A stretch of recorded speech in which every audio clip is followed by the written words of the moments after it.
आइए दोस्तों स्टार्ट करते हैं हम audit of general insurance companies. Right, 4 marks की वेटेज है इसकी, ज्यादातर आता रहता है। ठीक है, आइए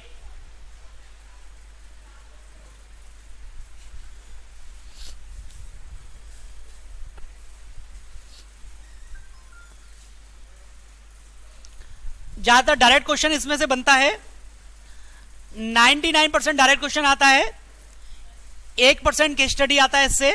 ठीक है, बहुत सिंपल क्वेश्चन है इसमें से। आइए स्टार्ट करते हैं। और अगर आप वेटेज देखेंगे, देखिए कितनी वेटेज है इसकी। ज्यादातर 100 में इसमें से क्वेश्चन आता रहता है, इसमें से ज्यादातर। ठीक है, ठीक है। देखिए इस टॉपिक में सबसे पहले जो आपको बात इसमें याद रखनी है, जो इस को गवर्न करता है उसका एक्ट का नाम है 1938। आपको याद होना चाहिए, दी जनरल इंश्योरेंस जो बिजनेस इंडिया में गवर्न होता है वो कौन से एक्ट से होता है? दी इंश्योरेंस एक्ट 1938। अब देखिए थोड़ी सी बैकग्राउंड, 5 मिनट लगा के आपको थोड़ी सी मैं इसकी बैकग्राउंड बताता हूं। अगर जब ये एक्ट बना था बेटा, उस समय क्या था हमारे यहां, ये बताइए आप। अगर मैं आपसे बात करूं, ब्रिटिश, हमारे यहां पे ब्रिटिश गवर्न करते थे हमारे देश में। तो जब हमारा देश आजाद हुआ उसके बाद पहली बार इसमें अमेंडमेंट की गई। कब की गई बेटा, कब की गई बताइए? 1969 में पहली बार इसमें अमेंडमेंट की गई बेटा इसमें। ठीक है, पहली बार इसमें क्या हुआ बेटा? अमेंडमेंट की गई। और फिर फर्दर 1971 में, अगर आप देखेंगे फर्दर 1971 में क्या हुआ, इस बिजनेस को नेशनलाइजेशन कर दिया। नेशनलाइज करने के पता है आपको क्या होते हैं बेटा फायदे? यूनिफॉर्म पॉलिसी हो जाती है। अगर आप आज किसी भी बैंक में अगर आप जाते हैं, मोस्टली आपको पता चलेगा यूनिफॉर्म पॉलिसी होती है। तो कब हमारा क्या किया बेटा? नेशनलाइजेशन किया। कब किया इसका, कब किया बताइए? 1971 में इसका नेशनलाइजेशन कर दिया। जब वो तो एक्ट पारित किया था 1972 में। जब नेशनलाइजेशन कर दिया उस समय अगर आप देखते हैं बेटा, 63 डोमेस्टिक कंपनियां काम करती थी, 44 क्या करती थी मेरी? फॉरेन कंपनियां काम करती थी।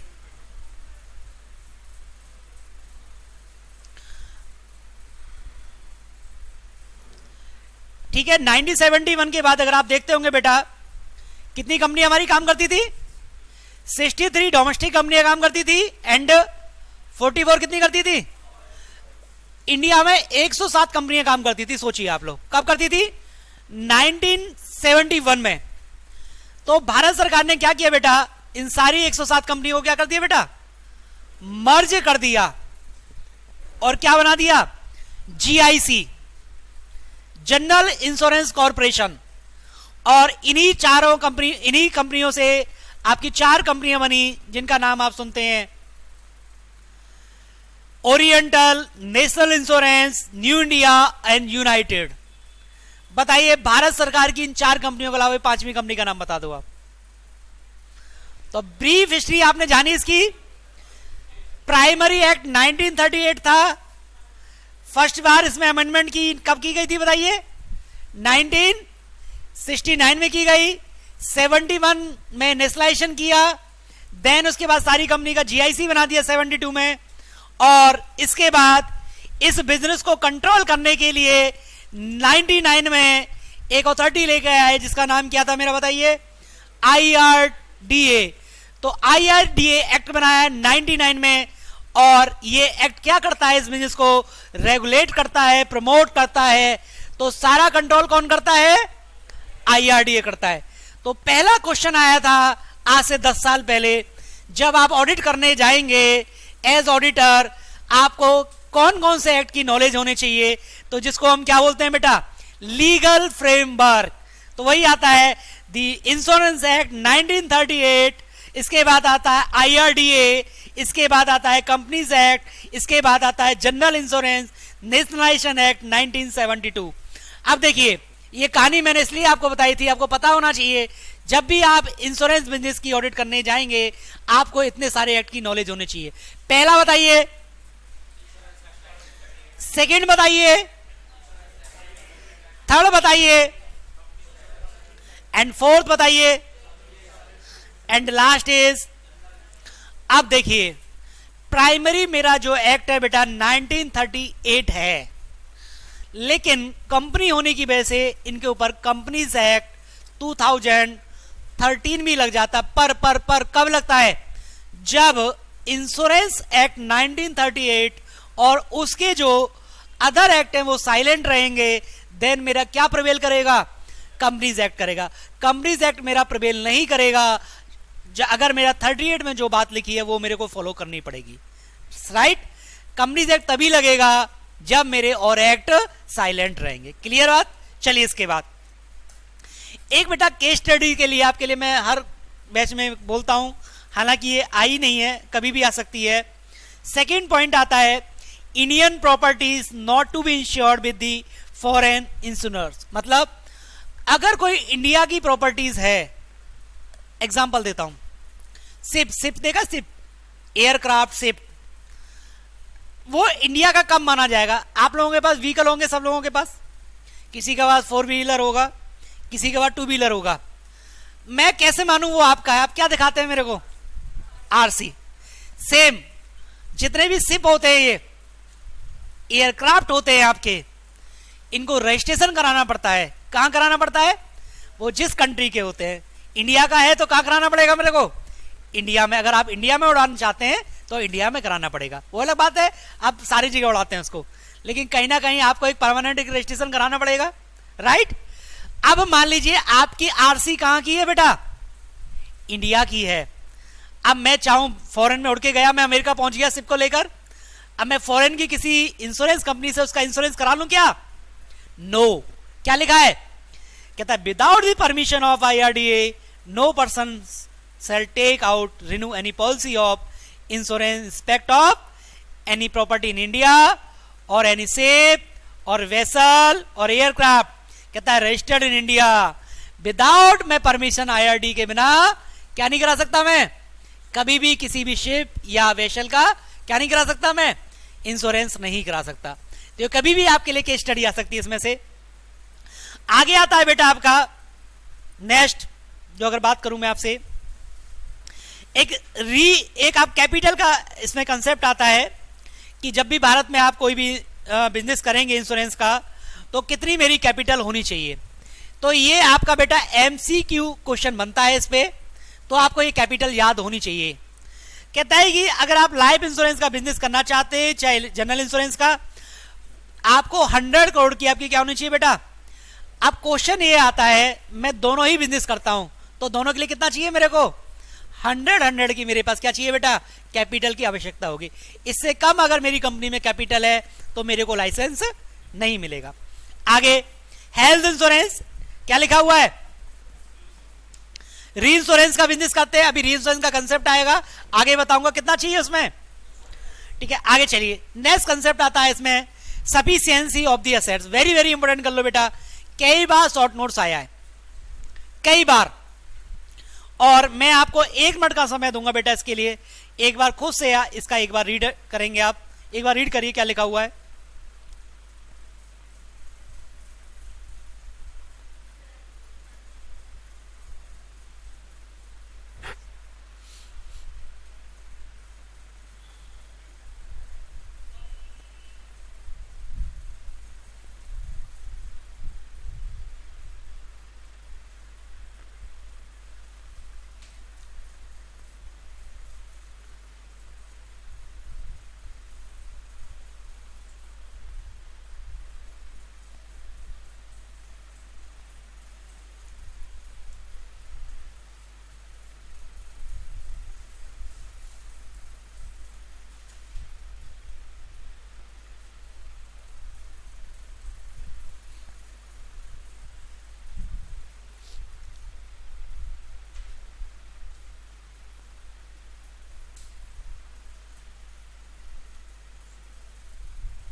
कुछ पता लगा आपको नाम को पढ़ने से? देखिए पहले इसका नाम सॉल्वेंसी मार्जिन होता था। आज भी अगर सॉल्वेंसी मार्जिन के नाम से अगर शॉर्ट नोट्स आता तो घबराने की जरूरत नहीं है। तो क्या नाम है इसका बताइए?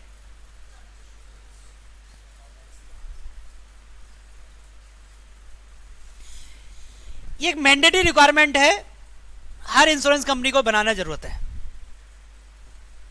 आपको पता है बेटा, हमारे यहां कच्छ में एक भूकंप आया था। अगर मैं आपके साथ डिस्कस करूं, इस बिजनेस से ज्यादा प्रॉफिटेबल कोई बिजनेस नहीं है। मैंने अपनी गाड़ी का कम से कम 10 बार इंश्योरेंस कराया है। क्लेम कितनी बार लिया होगा? 1-2 बार लिया होगा। समझ रहे हैं आप लोग? तो ये जो बिजनेस है प्रॉफिट सेगमेंट है, और जो फॉरेनर है ना बेटा, उनकी बड़ी नजर है इस पे। पहले जो अभी मैं डिस्कस करूंगा शॉर्ट नोट्स के लिहाज से, पहले आपके साथ एक वर्बली डिस्कस कर रहा हूं। पहली बात तो कोई फॉरेनर हमारे यहां पे इंडिया में इंश्योरेंस का बिजनेस नहीं कर सकता। कर सकता है, ज्वाइंट वेंचर में कर सकते हो। स्टार्टिंग में फॉरेनर की 26% होल्डिंग होती थी, लेकिन गवर्नमेंट के ऊपर दबाव रहता है। आपको पता है जितने भी डिसीजन होते हैं, चाहे फॉरेन इन्वेस्टमेंट की बात करूं मैं आपके सामने, बहुत लॉबी स्ट्रांग होती है फॉरेन वालों की, हमारे ऊपर दबाव होते हैं। तो आज की डेट में 49%, मतलब 26% से कितना बढ़ा दिया वो? मतलब जितने भी जेबी आप देखेंगे, अभी मैं और डिस्कस करूंगा आगे, जितनी भी कंपनी देख लीजिए, मैक्स भूपा, ये भूपा है, फॉरेनर है। बजाज एलायंस जो है, ये क्या है? ये फॉरेनर है। मतलब इंश्योरेंस कंपनी में जितने भी प्राइवेट सेक्टर है, मोस्टली अगर आप देखेंगे बेटा, वो प्राइवेट सेक्टर के साथ साथ उनके साथ कौन है? एक कोई फॉरेनर जुड़ा हुआ है। स्टार्टिंग में 26% थी उसकी होल्डिंग, आज की डेट में कितनी परसेंट कर दी है? 49% आपकी फॉरेन होल्डिंग है उसकी। अब देखिए इन कंपनियों के साथ सबसे बड़ी जो मजे की बात है बेटा, आपने किसी भी इंश्योरेंस कंपनी को दिवालिया नहीं देखा होगा, या वो ये नहीं कह सकते मेरे पास पैसा नहीं है, मैं नहीं देती जी आपको पैसा। लेकिन जब हमारे यहां इंडिया में कोई ट्रेजी होती है तो इनके क्लेम रेशो बढ़ जाते हैं। जैसे कच्छ का हुआ, जिस भी लोगों ने इंश्योरेंस कराया है, तो उनके यहां जो भी अगर मिस हैपनिंग हुई है तो वो कहां जाएगा बताइए? समझ रहे हैं आप लोग? तो कहने का पर्पज है, जब भी कोई त्रासदी होती है तो इनका क्लेम रेशो बढ़ जाता है और कहीं ना कहीं इनको लॉसेस आ जाते हैं। तो ऐसी चीजों को रोकने के लिए इनके लिए देखिए मार्जिन बनाने पड़ते हैं, जिससे भविष्य में आपको कोई दिक्कत क्रिएट ना हो। तो पहला जो मार्जिन आया उसका नाम क्या है? बोला सॉल्वेंसी मार्जिन बनाना पड़ेगा। बोलो कितना बनाना पड़ेगा? बोला कि एवरी इंश्योरर और insurer shall all time maintain, कहते हैं excess the value of assets over the amount of liabilities. इसका मतलब क्या रहा? अगर एसेट्स में से मैं लाइबिलिटी घटा देता हूं, क्या लिख रहा है? Excess of the value of assets over the liabilities not less than the 50% of the amount minimum capital. मतलब क्या है? आगे लिखिए इसमें,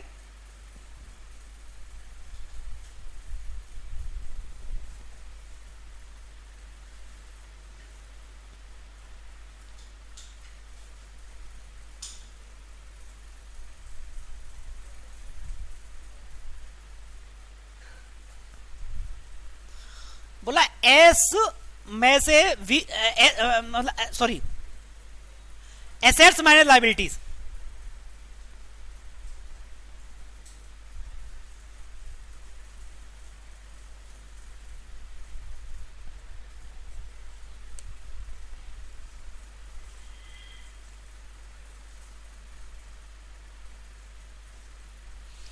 एस में से मैं क्या करा देता हूं बेटा? लाइबिलिटी जो भी आएगा। और उन्होंने क्या बोला बेटा? Minimum capital. मिनिमम कैपिटल कितनी है मेरी बताइए? 100 करोड़ है कि नहीं मेरी? अगर मैं 100 करोड़ का बेटा मैं क्या कर देता हूं बताइए? इसका कितना चाहिए मेरा को? मेरा 50%।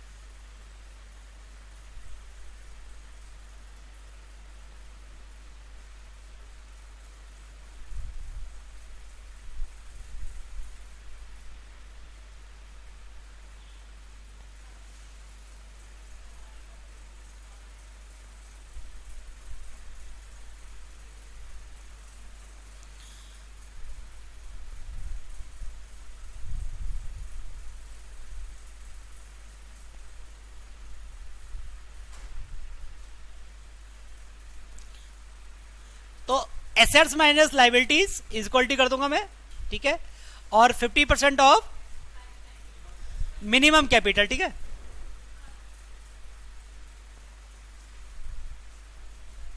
कितना आ गया मेरा? 50 आ गया बेटा।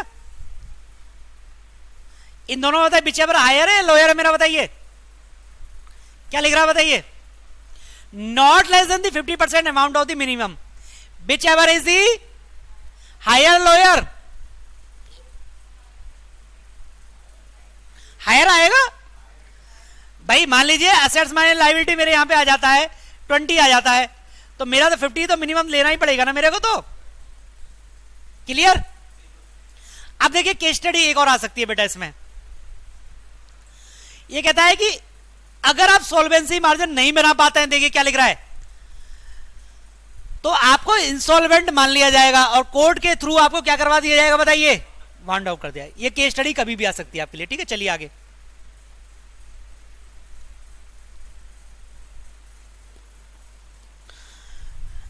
देखिए, आगे कहता है एसेट्स एंड लायबिलिटीज की वैल्यूएशन कैसे की जाएगी, फेयर मार्केट वैल्यू पे की जाएगी।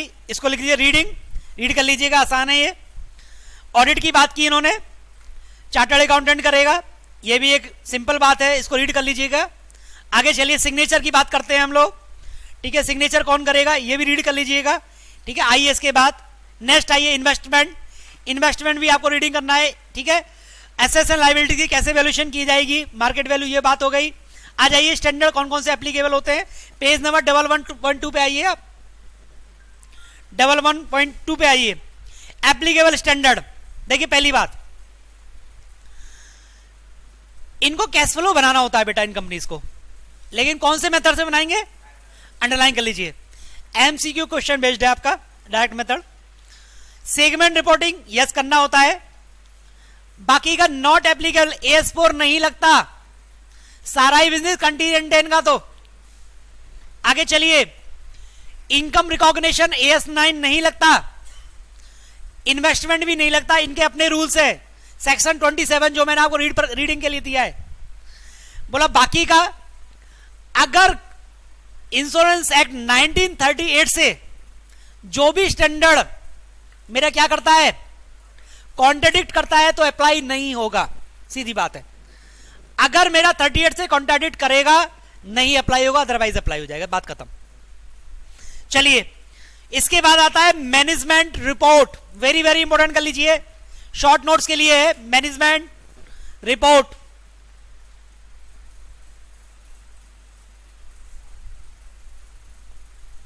हाँ, उसका एक निमोनिक वर्ड लिखा हुआ है सारी, अभी याद कराता हूं सारे पॉइंट।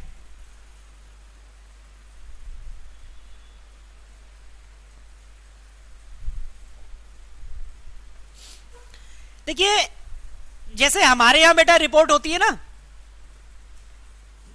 कौन सी रिपोर्ट होती है हमारे यहां, मैनेजमेंट रिपोर्ट हमारे यहां नहीं होती है, होती है नहीं होती, ऐसे देख रहे हो, पता नहीं क्या नया बोल दिया है। अभी तो बेटा 2-3 घंटे की क्लास हुई है, एकदम आंखें ऐसे चढ़ गई, बोलो मैंने क्या बोल दिया। मैनेजमेंट रिपोर्ट लेते नहीं लेते, नई बात बताई कोई तो ऐसे देखने लगे, पता नहीं क्या बोल दिया इसने तो। हाँ भाई, वो तो अभी सदमे में, हाँ क्या बोला, हाँ होती है नहीं होती, हाँ गलत बोल रहा हूं, अच्छा फिर ठीक है। चलिए ऐसे सेम चीज बेटा यहां पे भी होती है, ऑडिटर मैनेजमेंट से लेता है नहीं लेता, हाँ या ना। अच्छा इसमें क्या पॉइंट होंगे, क्वेश्चन ये आता है, एक बार पढ़ लो यार, मैं 1 मिनट का समय देता हूं, को याद करके दिखा दो मेरी तरफ से चॉकलेट, हाँ मेरी तरफ से 1 मिनट का समय देता हूं, याद करके दिखा दो, मैं 1 मिनट में याद करा दूंगा, मुझे चॉकलेट दे देना।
हाँ जी दोस्तों, याद हुआ?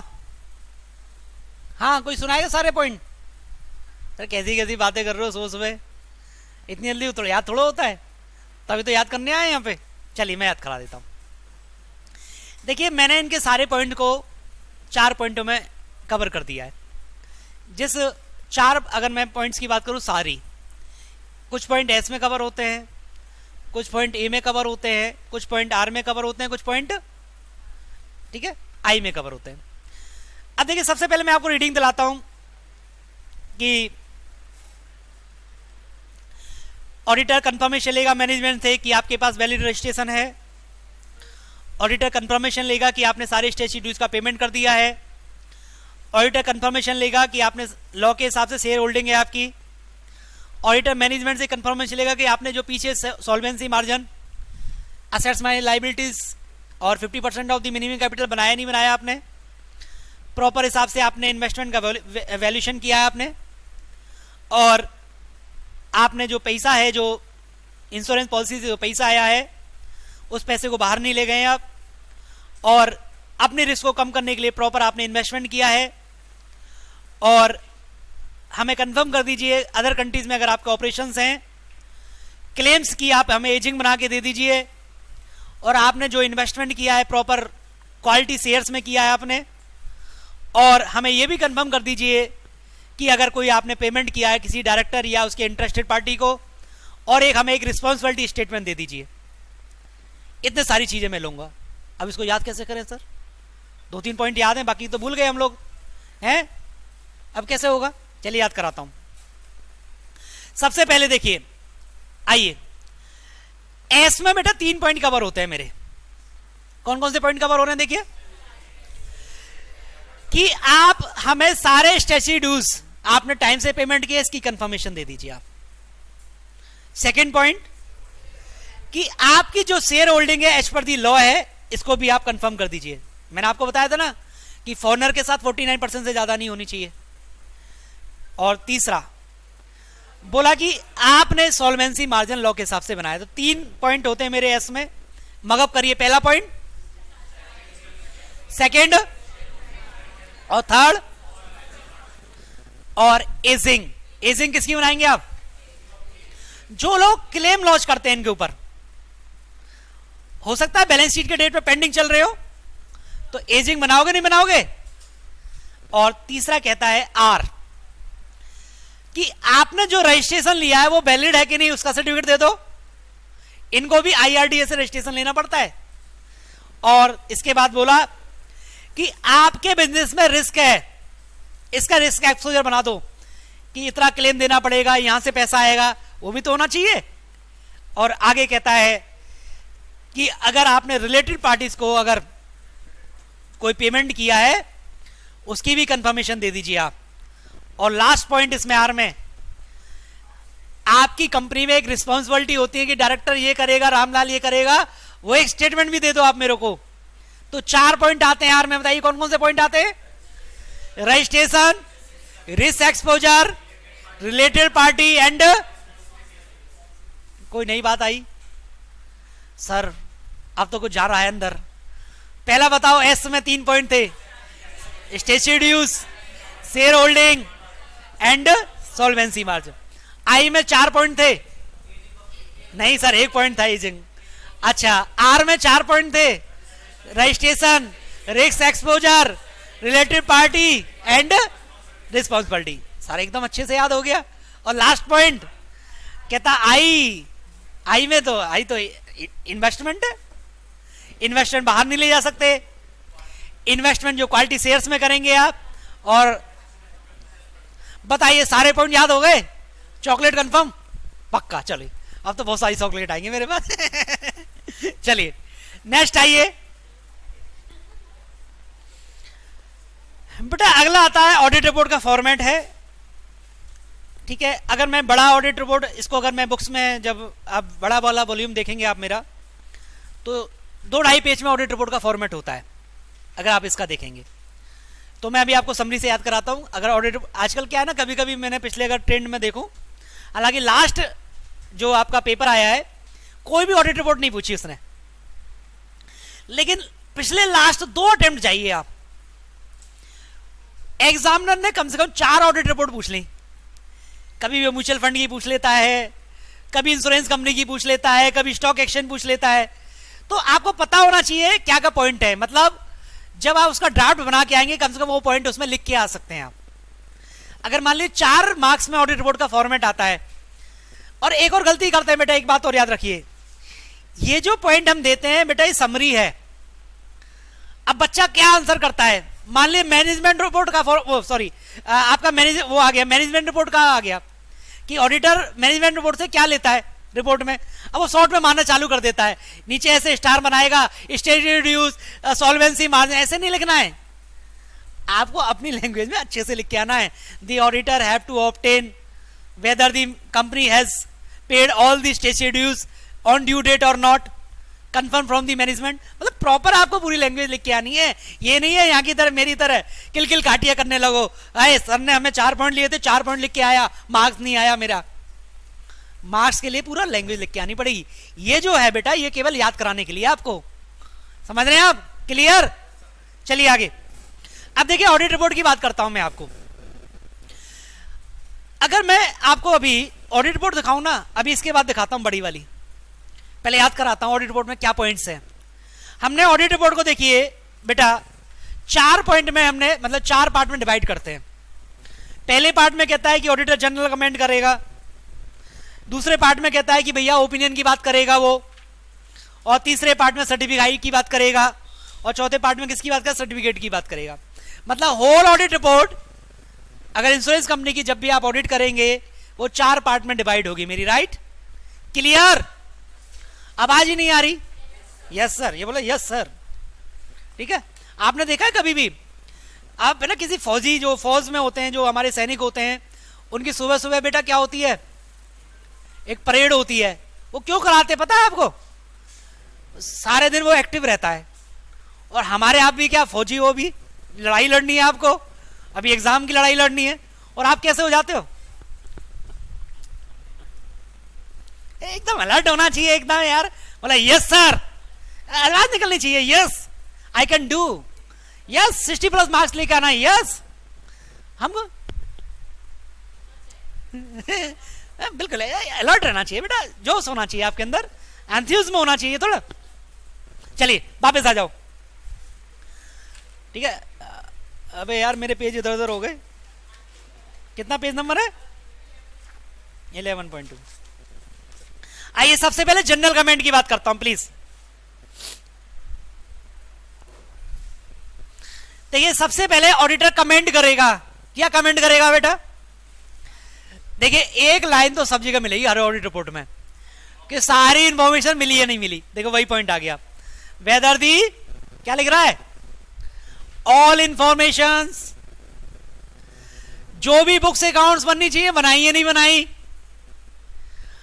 उसके बाद इनकी भी ब्रांचेस होती हैं बेटा, मैं तो सेंट्रल स्टेचुटरी ऑडिट के फॉर्मेट का बता रहा हूं, तो ब्रांचेस की रिपोर्ट आएंगी नहीं आएंगी? कहता प्रॉपर ब्रांचेस से रिटर्न आई नहीं आई, और जो बैलेंस शीट बनी है वो बुक से क्या होनी चाहिए बेटा? मैच करनी चाहिए। और लास्ट में इनमें लाइबिलिटीज बहुत होती हैं, तो एक्चुअल से आपने उनको सर्टिफाई कराया नहीं। बताइए जनरल कमेंट करेगा, पहला लाइन बोलिए बेटा, आवाज नहीं आ रही। उसके बाद उसके बाद उसके बाद उसके बाद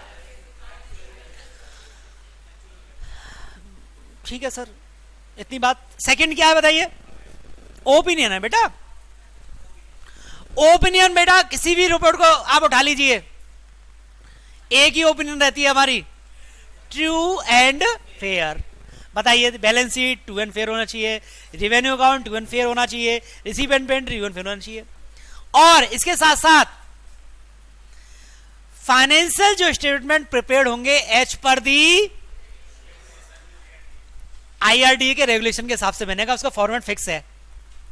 आप है ना टी फॉर्मेट में बना के ले जाओ, बोला साइन कर ऑडिटर, बोला नहीं, क्यों? कि एज पर दी रेगुलेशन नहीं है आपका। आगे चलिए, ये इन्वेस्टमेंट करते हैं जो पॉलिसी से पैसा आता है वो क्या होना चाहिए?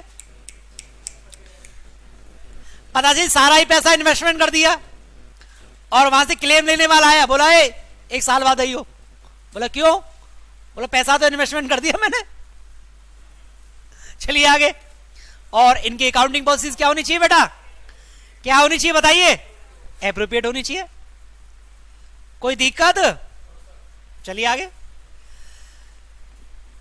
मैं देखिए सर्टिफाइड भी करूंगा बेटा। पीछे एक रिपोर्ट थी, मैनेजमेंट रिपोर्ट ली थी मैंने सारी, उसको भी सर्टिफाइड करूंगा इस ऑडिट रिपोर्ट में। उसमें क्या नहीं होनी चाहिए? कोई मिस्टेक नहीं होनी चाहिए।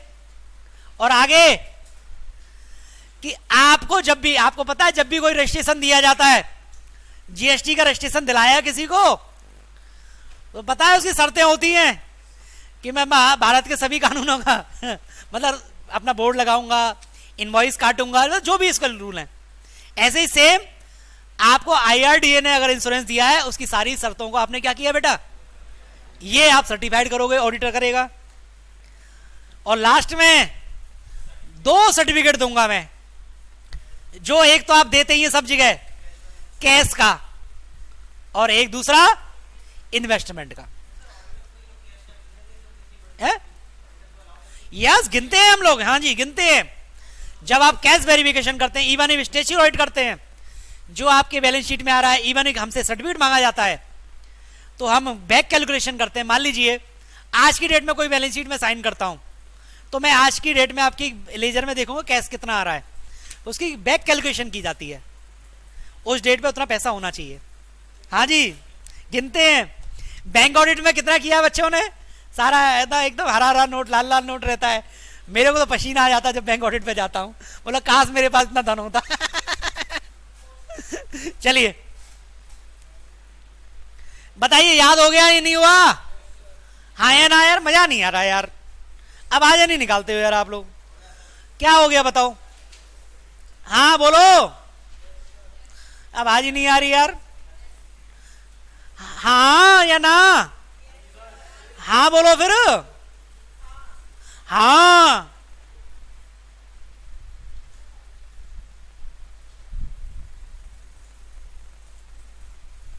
एक बार दर्शन करा देता हूं बड़ी रिपोर्ट का। अभी 4 पॉइंट में कवर कर दिया ना, बोलो दिखाया नहीं, पता नहीं कैसी बड़ी रिपोर्ट है, इसलिए दिखा रहा हूं यार।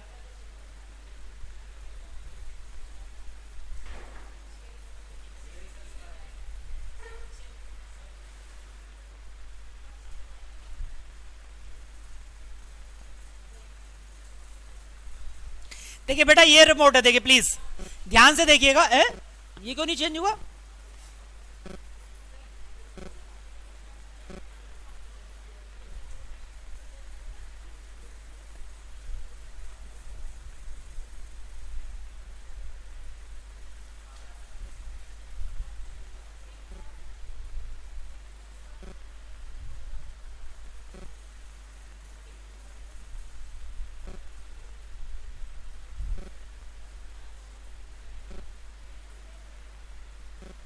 देखिए प्लीज एक चीज याद रख लीजिए, अभी बताता हूं मैं आपको। हमारे कुछ शेड्यूल्स होते हैं, सी शेड्यूल, अभी समझाता हूं होता क्या है। देखिए रिपोर्ट का फॉर्मेट देख लीजिए आप, दिख रहा है सबको? विजिबल है? हाँ दिख रहा है सबको? एक बार पढ़ लो यार क्या लिखा हुआ है। हाँ, दी ऑडिटर सेल कमेंट करेगा all information books of account. बताइए वही बात है कि नहीं?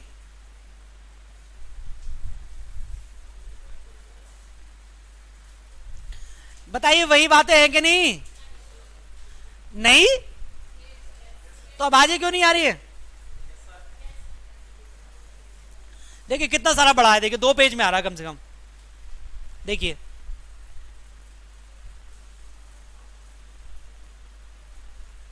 उसी को मैंने समरी कर दिया आपकी। ठीक है, चले आगे। चलिए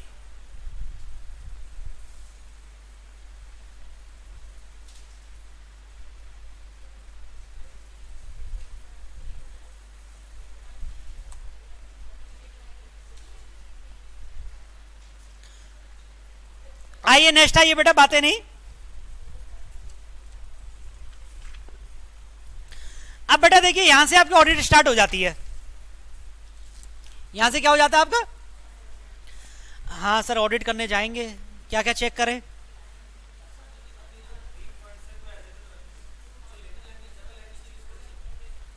देखिए कीवर्ड्स आना चाहिए ना, भी करेंगे। हाँ हाँ,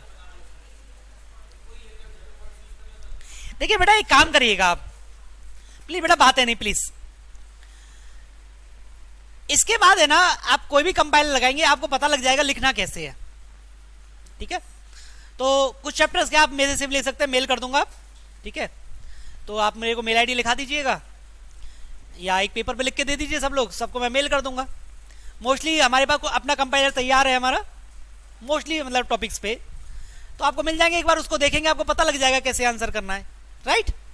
तो उसको जरूर लगा लीजिएगा, ठीक है। चलिए अब देखिए यहां से बेटा हमारा ऑडिट पार्ट स्टार्ट हो जाता है। बैलेंस शीट में या तो P&L होता है मेरा, और क्या होता है बोलो, या मतलब मैं बैलेंस शीट में P&L होगा या बैलेंस शीट होगी। और ये जो मेरे बताइए जो ये पॉइंट्स हैं ये किसके आइटम के पार्ट हैं, ये बताइए P&L के है कि नहीं भाई। प्रीमियम क्या है मेरा बताइए, इनकम है मेरा। और क्लेम क्या होता है मेरा, एक्सपेंडिचर है। कमीशन क्या है मेरा, एक्सपेंडिचर भी है, इनकम भी हो सकती है, और एक्सपेंसेस है ही मेरे। अच्छा पहला part premium, very very important कर लीजिए आप, डायरेक्ट क्वेश्चन भी आता है और केस स्टडी भी आ सकती है।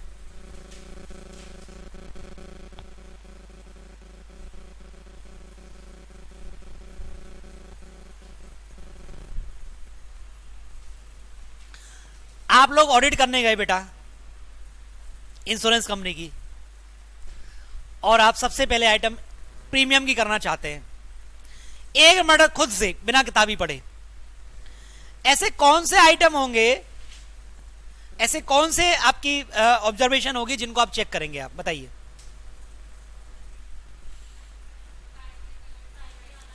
मतलब देखिए सबसे पहले एक चीज बता देता हूं, देखिए एक चीज और समझ लीजिए आप कि प्रीमियम, जब तक प्रीमियम नहीं आएगा हम आपकी कवरेज नहीं देंगे। ये मतलब कहने का मतलब है आपको हम इंश्योरेंस को कवर नहीं देंगे। ये प्राइमरी कंसेप्ट है, कई बार केस स्टडी आई हुई है इसके ऊपर, आपको ये याद होना चाहिए। जब तक ही प्रीमियम नहीं आएगा हम किसी की रिस्क को बियर नहीं करेंगे, पहला पॉइंट। मतलब अब क्या होता है देखिए कुछ तो जनरल आने चाहिए। अब देखिए यहां पे बता रहा हूं आपके ऊपर 9 पॉइंट है, 4 मार्क्स का आएगा मिनिमम, कम से कम 6 पॉइंट लिख के आओगे है। एक्रूल ऐसे नहीं चलेगा, अभी एक्रूल का ही कंसेप्ट आएगा, अभी आगे बताऊंगा, हल्का सा ही कंसेप्ट आता है इसमें। जब तक आप प्रीमियम नहीं दोगे रिस्क आपकी एज्यूम नहीं की जाएगी, एक हल्का सा कंसेप्ट आता है इसमें, आगे अभी चर्चा करूंगा मैं, ठीक है।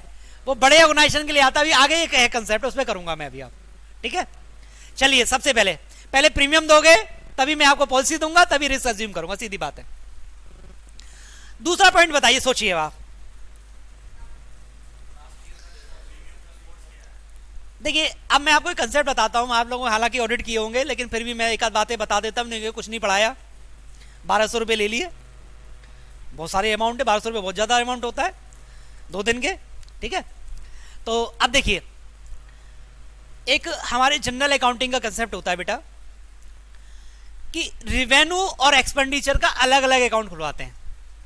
आपने बड़े ऑर्गेनाइजेशन में देखा होगा बेटा, मतलब जहां पे रेवेन्यू आता है उसका एक अलग अकाउंट खुलवाया जाता है, इसमें सारा क्या आएगा आपका रेवेन्यू आएगा, और खर्चे के लिए एक्सपेंस के लिए अलग बैंक अकाउंट होता है। तो पॉइंट लिखा है देखिए, अगर आप देखेंगे ना कि सेपरेट बैंक अकाउंट होना चाहिए आपका, समझ रहे आप क्या होना चाहिए आपका, सेपरेट बैंक अकाउंट होना चाहिए, ठीक है। आप चेक करेंगे, कोई ये कंपलसरी नहीं है, लेकिन बड़े ऑर्गेनाइजेशन जनरली ये एडवाइस की जाती है आप कंट्रोल पर्पस के लिए क्या खोलेंगे बेटा, आप 2 अकाउंट खोलेंगे, क्लियर। तीसरा आ जाइए बेटा, अब जो प्रीमियम है हमारी क्या है बेटा, ये इनकम है कि नहीं। अब इसके भी कई टाइप होते हैं, डायरेक्ट इनकम होती है मेरी, एक इसमें री इंश्योरेंस होता है, एक इसमें कोई इंश्योरेंस होता है। तो आप सारी चीजों को क्या कर देंगे, आप एक सेग्रीगेट कर देंगे, आप ये आप चेक करेंगे आप, जिससे कि कोई भी आइटम आपको छूटे ना।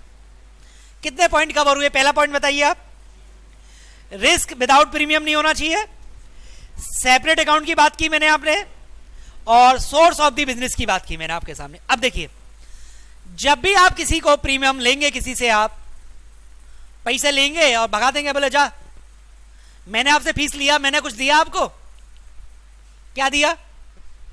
रिसीट दी कि नहीं? रिसीट में रिसीट नंबर है कि नहीं? हाँ है ना? तो मेरा एम्प्लॉय क्या करेगा? रिसीट फाड़ के दे देगा, जेब में रखेगा, सर इतना ही पैसा आया। अब मैं कैसे वेरीफाई करूंगा? हाँ भाई देखा, इस नंबर से इतने नंबर की रसीद आई है, इतना पैसा होना चाहिए। अगर उसने कम बढ़ती कर दी, मुझे क्या लेना, जेब से दे। ऐसे ऑडिटर चेक करेगा नहीं करेगा? तो आपका कहता है सीरियल नंबर होना चाहिए। पहली बात, आपका जो प्रीमियम रजिस्टर होगा, प्रीमियम जो रिसीप्ट जनरेट होंगे, वो कैसे होने चाहिए बेटा? सीरियल नंबर से आप पकड़ लेते हो आप। अब हमारे पास जीएसटी में क्या होता है, क्लाइंट आता है, कहता है सर ये माल भेजा ही नहीं हमने, वापस आ गया, सर फाड़ दूं रसीद को। मैं सीरियल नंबर को कहां ले जाएगा बेटा? समझ रहे हैं आप? अब उसका भी एक हमने तरीका निकाल लिया, हालांकि यहां नहीं बताना चाहिए, रिकॉर्डिंग हो रही है, नहीं बताऊंगा। ठीक है, चलिए आगे चलिए। बाद में पूछ लीजिएगा मेरे। ठीक है, चलिए आगे चलते हैं। सोर्स सेपरेट अकाउंट, रिस्क की बात की मैंने आपने। जो प्रीमियम रजिस्टर है वो क्या होना चाहिए आपका? एक सीरियल नंबर में क्रोनोलॉजिकली होना चाहिए आपका। आपका देखिए बेटा, एक पॉइंट आपका कंप्लीट हो जाता है। कभी भी कोई क्वेश्चन आ जाए ना, एक रामू लगा देना आप। बोला सर रामू क्या है? बोला इंटरनल कंट्रोल। कहीं भी पॉइंट आ जाए, एक पॉइंट पक्का हो जाना चाहिए। बोला आपकी कंपनी में अच्छा इंटरनल कंट्रोल होना चाहिए जब भी प्रीमियम आए। तो ये रामू है भाई साहब, कुछ याद ना आए रामू जरूर लगा के आ जाना। As per the insurance regulation होना चाहिए, ये दूसरा रामू है, ये जरूर लगा दीजिएगा, कुछ भी याद ना आए तो। समझ रहे आप? अब देखिए, क्या प्रीमियम रिफंड भी हो सकता है? किस केस में? जेन्युइन केस में। देखिए मैं आपको एक गाइड कर देता हूं। हर इंश्योरेंस पॉलिसी में एक आपको राइट दिया जाता है, विद इन दी 1 मंथ का आपको राइट होता है।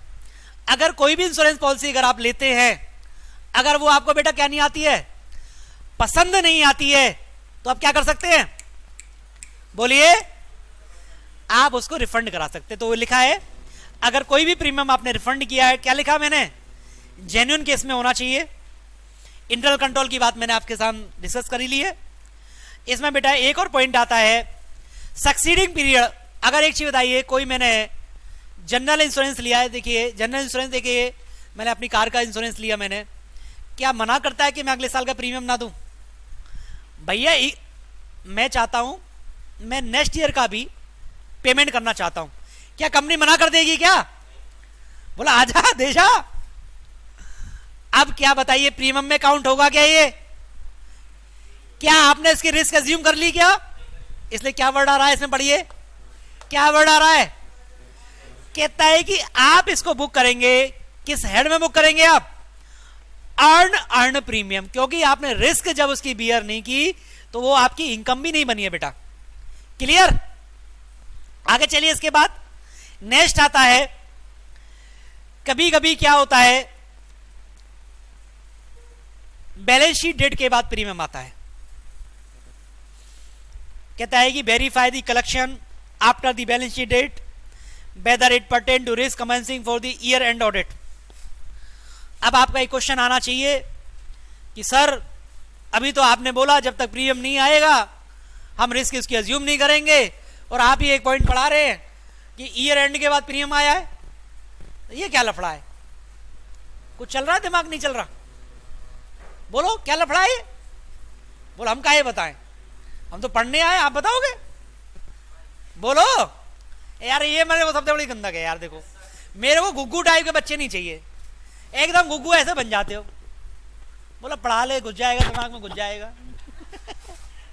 नहीं बैठे आराम से एसी में, एकदम यार चल रहा है बेटा, चल रहा है, चल रहा है। मेरे को तो लगी नहीं रही, पता कोने में बैठा हूं, इतनी सारी मशीनें मेरे सर पे रखी हुई है यार। फीलिंग करो। देखो मैंने आपसे क्या बोला, 2 दिन ऑडिट के नाम और बहुत कुछ लेके जाने वाले हो, ये मेरी गारंटी है। 600 रुपए पर डे का है। अगर मूवी देखने जाओगे 600 रुपए की टिकट आती है, वो भी 3 घंटे मूवी दिखाएगा, मैं आपको 12 घंटे मूवी दिखा रहा हूं। ठीक है, चलिए आगे चलिए। इसके बाद अभी बेटा इस पॉइंट को भी आप यहीं पर स्टॉप रखिए। इसका जो कंसेप्ट है वो आगे आएगा, मैं आपको इसके ऊपर लिंक करूंगा, प्लीज याद दिला दीजिएगा। ठीक है, चलिए बेटा क्या क्या पॉइंट आए प्लीज वापस आइए, याद कराता हूं। S4 source, separate account, serial number, succeeding period, refund, register, internal control and cover note. एक कवर नोट का कंसेप्ट बता देता हूं। कोई बच्चा है बताएगा मेरे को कवर नोट क्या होता है?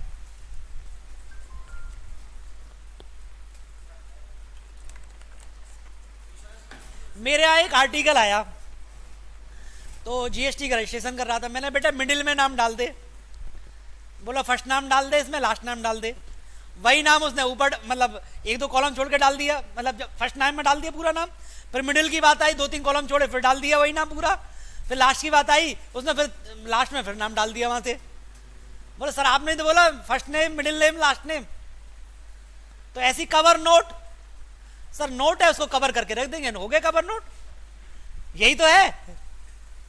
हाँ बोलो, चलिए चॉकलेट दूंगा अगर कोई बता देगा कवर नोट।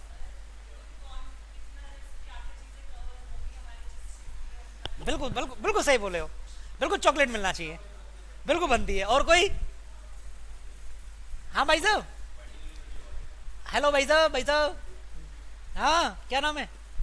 भूपेश बताएगा। हाँ हाँ सब बता दो दिया। हाँ क्या क्या कवर है इसकी लिस्ट बनाएंगे। हाँ कि आपने थर्ड पार्टी इंश्योरेंस लिया है, आपने ड्राइवर का इंश्योरेंस लिया है नहीं लिया है ना।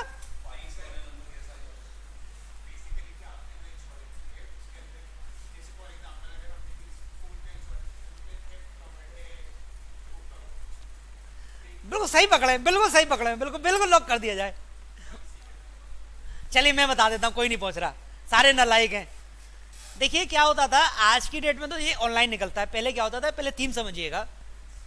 आज मुझे अपनी मान लीजिए अपनी कार की इंश्योरेंस करानी है, मैंने इंश्योरेंस एजेंट को फ़ोन किया, भाई साहब वो इंश्योरेंस खत्म हो रही है आज आ जाओ भागे भागे। वो आया रात को 8 बजे भागता हुआ दौड़ता हुआ, अपना पूरी थी पत्रा निकाला उसने और उसको ट्रेस किया नंबर को और सारा कुछ भरवा के, भाई साहब चल रहा हूँ पैसे दे दो। मैंने पैसे दिए, चल दिया। मैंने रोक इधर रोक। बोलो क्या दिया तूने मेरे को? बोलो पॉलिसी लाऊंगा 4 दिन बाद। मैंने ठीक है भाई साहब 4 दिन बाद दे जाना। और रात में चोर को पता लग गया इसका इंश्योरेंस नहीं है, वो मेरी गाड़ी उठा के ले गया। अब बताओ इंश्योरेंस कंपनी मेरे को क्लेम देगी? बोलो पॉलिसी नहीं है तेरी तो, और मेरी जेब से पैसा चला गया नहीं चला गया, तो क्या प्रूफ है मेरे पास मेरा पॉलिसी हो गया है? तो इसी चीज के लिए कवर नोट की व्यवस्था होती है बेटा। ये कवर नोट इस चीज को वेरीफाई करता है कि भाई साहब आपने मेरे को पैसे दे दिए, सारे कागज मैंने आपके ले लिए, आज आधी रात से आपका इंश्योरेंस कवर हो गया, पॉलिसी आने में 10 दिन लगेंगे। क्लियर? आप बताइए लोग क्या करते होंगे, कवर नोट फाड़ के दे देते होंगे किसी को, ले भाई रख ले, जब गाड़ी चोरी हो जाएगी भरवा दूंगा तेरे से। तो इस चीज को रोकने के लिए क्या करते होंगे बताइए, सीरियली नंबर्ड ऑडिटर कैसे पकड़ लेगा? बोले ये नंबर का आ जा रहा है और इससे पहले वाले का तुम्हारा 10 दिन बाद आ रहा है, तो कहीं ना कहीं वो कवर नोट क्या किया आपने उसका। तो आज की डेट में तो ऑनलाइन ही निकाल देते हैं बेटा, समझ रहे हैं आप लोग। तो आज की डेट में तो ये जो कवर नोट का जमाना है ना, आज से 5 साल पहले बड़ा चलता था। इसके ऊपर बड़ी मारामारी होती थी कवर नोट पे, एजेंट बड़ी गड़बड़ करते थे इसमें। सारे पॉइंट क्लियर?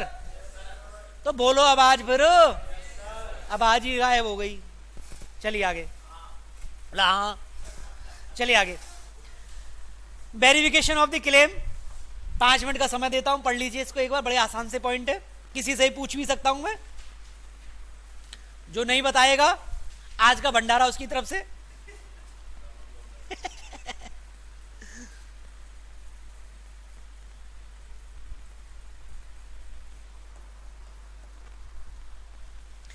बेटा देखो पढ़ने में रस आना चाहिए, आनंद आना चाहिए।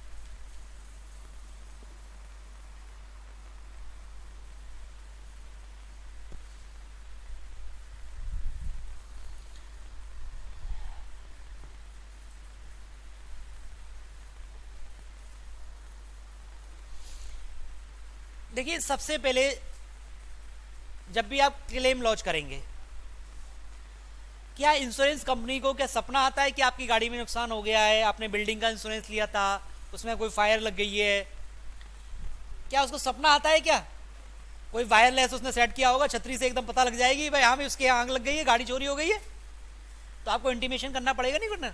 तो पहला क्वेश्चन ये आता है कितने टाइम में इंटीमेशन होनी चाहिए? बताइए क्या लिखा हुआ है भाई? आप जो इंटीमेशन है विद इन दी कितने आवर में बताइए? एक रीजनेबल टाइम लिखा है, उसका रीजनेबल है 48 आवर में। समझ रहे आप? जब भी आपके साथ कोई भी मिसहैपनिंग हुई है, कितने दिन में आप उसको इंटीमेट करोगे? आप 48 आवर में। और आपने 48 आवर से अगर आपने डिले कर दिया है तो आपका क्लेम क्या हो जाएगा बेटा? रिजेक्टेड हो जाएगा।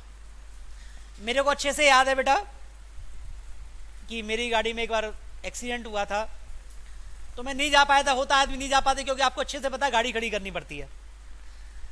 और मैं गया उसके पास, मैंने कहा भैया गाड़ी एक्सीडेंट हो गई, एक हफ्ते पहले है, एक हफ्ते पहले आ जाए क्लेम आप लॉन्च कराने। बोला आज की नहीं, आप कल की करिए आप। फिर उसने मेरी गाड़ी को देखा, कहता है इसमें कभी जंग तो नहीं आ गई आपकी? नहीं, इंश्योरेंस कंपनी वाली आते, कहता है वो सर्वेयर आता, बोला जंग हो रही है, इसका मतलब पहले की गाड़ी लगी हुई है आपकी। तो अगर आप इंश्योरेंस में दे रहे हैं तो उसमें क्या आपको ये भी वेरीफाई कर लेना चाहिए, कभी वो रिजेक्ट कर देगा नहीं तो आपका क्लेम, इसलिए टाइम लिमिट रखी हुई है। तो पहला पॉइंट कवर आपका। सेकंड पॉइंट देखिए, क्लेम जब भी आप इंटीमेशन देते हैं आप एक एस्टिमेटेड लॉस बताते हैं, आप उसमें उसी हिसाब से आपका क्या आता है बेटा? सर्वेयर आता है, और सर्वेयर अपनी रिपोर्ट देता है इतना लॉस है, फिर इनके लेवल्स बने हुए हैं, एक पर्टिकुलर लिमिट तक जर्नल से आपका अप्रूव्ड होगा। अगर उस लिमिट से ज्यादा आता हो सकता है हेड ऑफिस से आपका। तो क्या लिखा है मैंने? ऑथराइज, मतलब जब भी क्लेम आप पेमेंट करेंगे it should be authorise by the properly, जो भी आपका ऑफिसर है उसके थ्रू क्या होना चाहिए? ऑथराइज होना चाहिए। 2 पॉइंट कवर। पहला पॉइंट बताइए इंटीमेशन, सेकंड बताइए। अच्छा एक पॉइंटर, जब आप ऑडिट करने जाएंगे, मेरी गाड़ी का इंश्योरेंस 3 लाख का, और मैंने एकदम रफ गाड़ी चलाई और हो गया उसका सत्यम शिवम सुंदरम, और मैंने लॉन्च कर दिया 5 लाख रुपए। इंश्योरेंस कंपनी मेरे को दे देगी? जितने का इंश्योरेंस है उतना आपको दिया जाएगा। क्लियर? कितने पॉइंट कवर? 3 कवर हो गए। पहली इंफॉर्मेशन की बात की, दूसरा ऑथराइजेशन की बात की, और जितना इंश्योरेंस है। और इसमें वो पॉइंट भी लग जाएगा, अगर प्रीमियम नहीं आया है तो आपकी रिस्क कवर बियर वहां पे भी लगेगा और यहां पे भी लगेगा। एक पॉइंट और, रामू इंटर कंट्रोल और एज पर दी IRDA रेगुलेशन। यहां तक कोई बताओ? अब एक बात और बेटा, जो कबाड़ा बसता है ना, वो स्क्रैप किसकी प्रॉपर्टी होती है पता है आपको? वो इंश्योरेंस कंपनी की होती है। तो आप कभी भी लो ना, बोला हमें नहीं चाहिए कबाड़ा, ले जाओ उठा के इसको। अदरवाइज आपने बोल दिया कबाड़ा चाहिए तो क्लेम अमाउंट लेस कर देंगे उसमें से, क्या जो भी उसकी साल्वेज वैल्यू है, ये भी आप ध्यान रखोगे आप। और एक पॉइंट और, कौन सा बच गया? कौन सा? Discharge note. अब इसके ऊपर एक कहानी बताता हूं मैं आपको। हालांकि भैया ये रिकॉर्डेड क्लासेस है, क्योंकि इसके बाद पेन ड्राइव में ये जाएगी बच्चों के पास, तो उन बातों को यहां पे नहीं बताऊंगा। अगर ये लाइव क्लास नहीं होती शायद इसको मैं डिटेल में बताता आपको। तो एक, हालांकि हम लोग इंश्योरेंस में भी मैं डील करता हूं, इंश्योरेंस की मेरी मास्टरी है इसमें। तो एक केस हुआ था बेटा, उस केस में जो मेरे क्लाइंट था, इंश्योरेंस कंपनी वालों ने रिजेक्ट कर दिया क्लेम उसका, और सर्वेयर ने जो अपनी रिपोर्ट दी थी उसने एज्यूम, मतलब उनका जो क्लेम था बेटा 3 करोड़ रुपए का क्लेम था। सर्वेयर क्या रिपोर्ट लिखता है, आप रिपोर्ट जब मैं आपको सामने बताऊंगा, रिपोर्ट पढ़ के आपको अंदाजा लग जाएगा ऐसी रिपोर्ट उसने क्यों दी। आप समझदार हैं। हाँ, इनके यहां फायर हुई है, आग लगी है, नुकसान हुआ है, लेकिन इन्होंने गलत डॉक्यूमेंट दिए हैं इस कारण से मैं इनके क्लेम को जीरो करता हूं। बताइए भाई साहब, कहीं खुशबू आ रही है आपको कोई कोई किसी चीज की? ठीक है, तो उन्होंने इस क्लेम को जीरो कर दिया। तो हमने फिर हेड ऑफिस अप्रोच किया कि भैया सर्वेयर एक अथॉरिटी है, वो अगर हमने कोई गलत पेपर दिया है आप बताइए ना कितना क्लेम हमारा होना चाहिए। तो इंश्योरेंस कंपनी भी सेटलमेंट में आई। हमने 4 करोड़ का हमने एक क्लेम हमने लॉन्च किया था। इंश्योरेंस कंपनी कहती है हम आपको 1 करोड़ रुपए देंगे। जब भी सेटलमेंट किया जाता है तो कंपनी आपसे क्या डिस्चार्ज नोट लेती है कि आप इस क्लेम से एक सेटिस्फाइड है। समझ रहे हैं आप लोग? तो जहां भी सेटलमेंट हुआ है आपसे क्या लिया जाता है? डिस्चार्ज नोट लिया जाता है। तो अगर कहीं भी क्लेम दिया गया तो आप ये भी चेक करेंगे कि सामने वाले से आपने डिस्चार्ज नोट लिया ही नहीं लिया। Point clear? और इसमें एक और पॉइंट आता है, जो लास्ट पॉइंट आता है बेटा, लास्ट पॉइंट है हमारा एवरेज क्लॉज। कोई बच्चा मुझे बताएगा एवरेज क्लॉज के बारे में?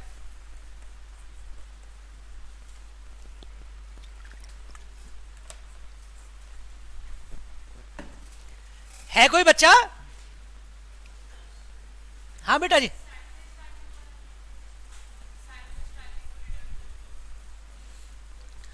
हाँ जी भूपेंद्र जी। हाँ हाँ, कुछ बता रहे थे आप, मेरे को बता दो। अच्छा डिस्चार्ज, मैं साल इसकी एवरेज क्लोज की पूछ रहा हूँ। तो कैसी कैसी बातें कर रहे हो आप, हम ये एवरेज क्लोज को हम जानते ही नहीं। मेरी तरफ से एक चॉकलेट जो बच्चा बताएगा। हाँ जी, फास्ट है सर, आज तो हमें चॉकलेट नहीं चाहिए, हमारा तो फास्ट है। ऐसा ही है ना? हम इसलिए नहीं बता रहे हमारा फास्ट है, नहीं हमें चॉकलेट खानी पड़ जाएगी, ऐसा ही है ना?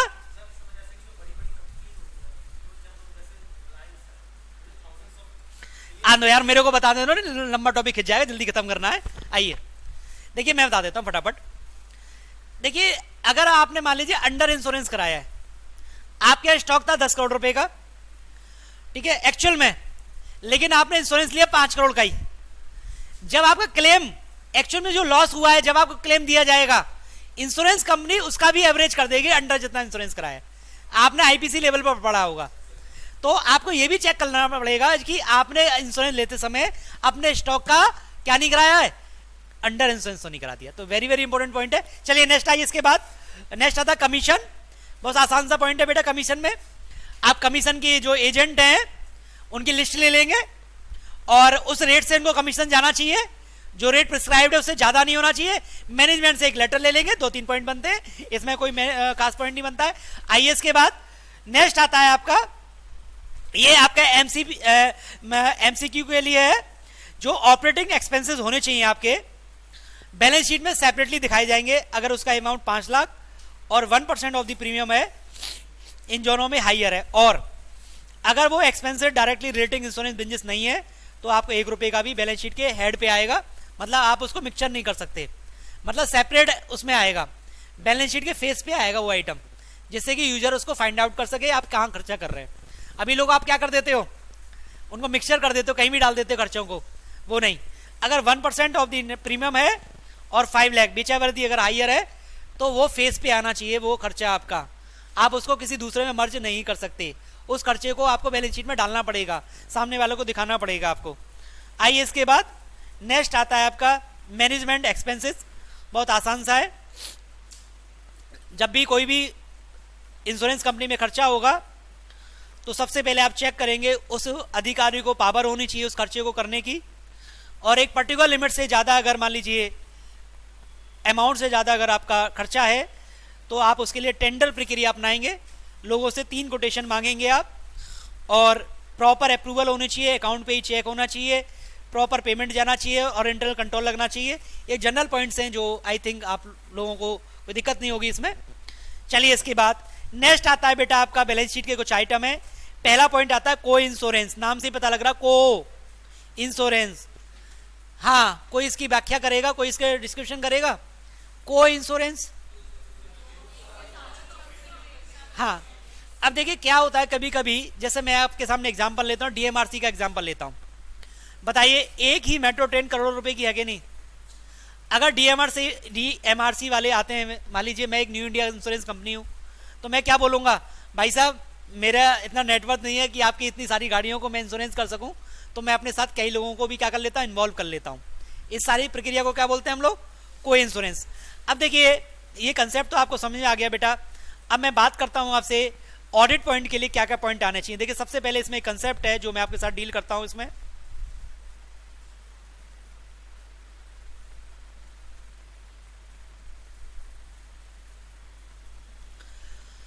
मान लिया डीएमआर से ही अपना इंश्योरेंस कराती है, 4 लोग उसमें आए। अब देखिए डीएमआरसी को एक दिक्कत आएगी, सबसे पहली दिक्कत, अगर 4 लोग जाएंगे इसके बाद डील करने तो कहीं ना कहीं दिक्कत आएगी डीएमआरसी को। तो डीएमआरसी बोलती है ऐसा, भाई साहब देखो मैं 4 लोगों से डील नहीं करूंगी, आप अपने आप में कोई लीडर चुनिए जो मेरे से डील करेगा, वही आप मेरे को पॉलिसी भेजेगा, वही मेरे से प्रीमियम लेगा, वही मेरा सेटलमेंट करेगा। तो इस कंसेप्ट को क्या बोलते हैं, लीडर। समझ रहे आप? तो चारों कंपनियां आप एक मिलकर पहले लीडर चुनिए जिसको लीडिंग इंश्योरेंस बोलते हैं, वही उससे सारा प्रीमियम कलेक्ट करेगा। अगर डीएमआरसी में कोई हादसा हो जाता है वही सारा पेमेंट करेगा, और जो पेमेंट करेगा बाकी के 3 लोगों से कलेक्ट कर लेगा उस रेशो में, जिस रेशो में प्रीमियम कलेक्ट कर रहे हैं। राइट? अब एग्जांपल सुनिए, आप ऑडिट कर रहे हैं मिस्टर ए की। ए क्या है बताइए यहां पे, ए क्या है, एजी को इंश्योरेंस। अब बताइए उसमें प्रीमियम आएगा उसके अकाउंट में, तो स्टेटमेंट आएगा नहीं आएगा? कहां से स्टेटमेंट आएगा, सी से आएगा। तो आप चेक करेंगे इसके यहां जो भी क्रेडिट हुआ है इंश्योरेंस, जो स्टेटमेंट रिसीव हुआ है सी से उतना ही अमाउंट क्रेडिट होना चाहिए। दूसरा पॉइंट, अगर डीएमआरसी को पेमेंट करना है, मैं अपने हिस्सा का जितना मेरा शेयरिंग मेरे को मिल रहा है उतना ही तो दूंगा या ज्यादा दूंगा, शेयर का हिस्सा दूंगा मैं। और तीसरा पॉइंट जो इसमें आता है, मैं थर्ड पार्टी कंफर्मेशन ले लूंगा। और चौथा, मैनेजमेंट से मैं एक कंफर्मेशन ले लूंगा जितना भी प्रीमियम है और क्लेम है आपने सही बुक्स में रिकॉर्डेड कर लिया। बताइए 4 पॉइंट के अलावा कोई नया पॉइंट आता है? बोलिए। अब आज ही आनी बंद हो गई तो बोलो ना, समझ में आई या नहीं आई? पहला पॉइंट बोलिए, premium should be credited on the basis of statement received from the leading insurer. And second point is, बोलो, amount of the claim should be on share, मेरा शेयर होना चाहिए। And last is third party confirmation and management confirmation. पढ़ लीजिए, इससे ज्यादा नहीं मिलेगा आपको। रामू तो है ही भाई साहब, ठीक है, रामू लगा दीजिए आप। नेक्स्ट आइए, री इंश्योरेंस। नाम से पता लगा री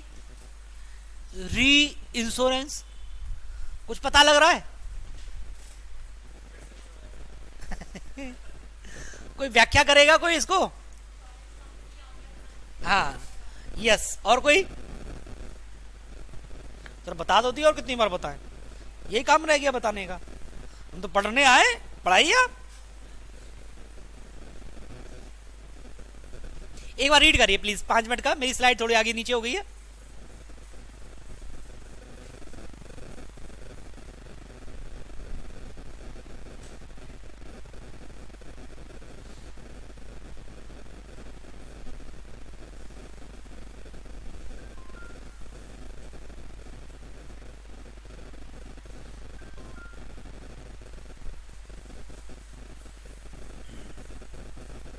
देखिए री इंश्योरेंस में क्या होता है, देखिए हमारे जो भारत के कानून है बेटा, उनमें बहुत अच्छी बात है।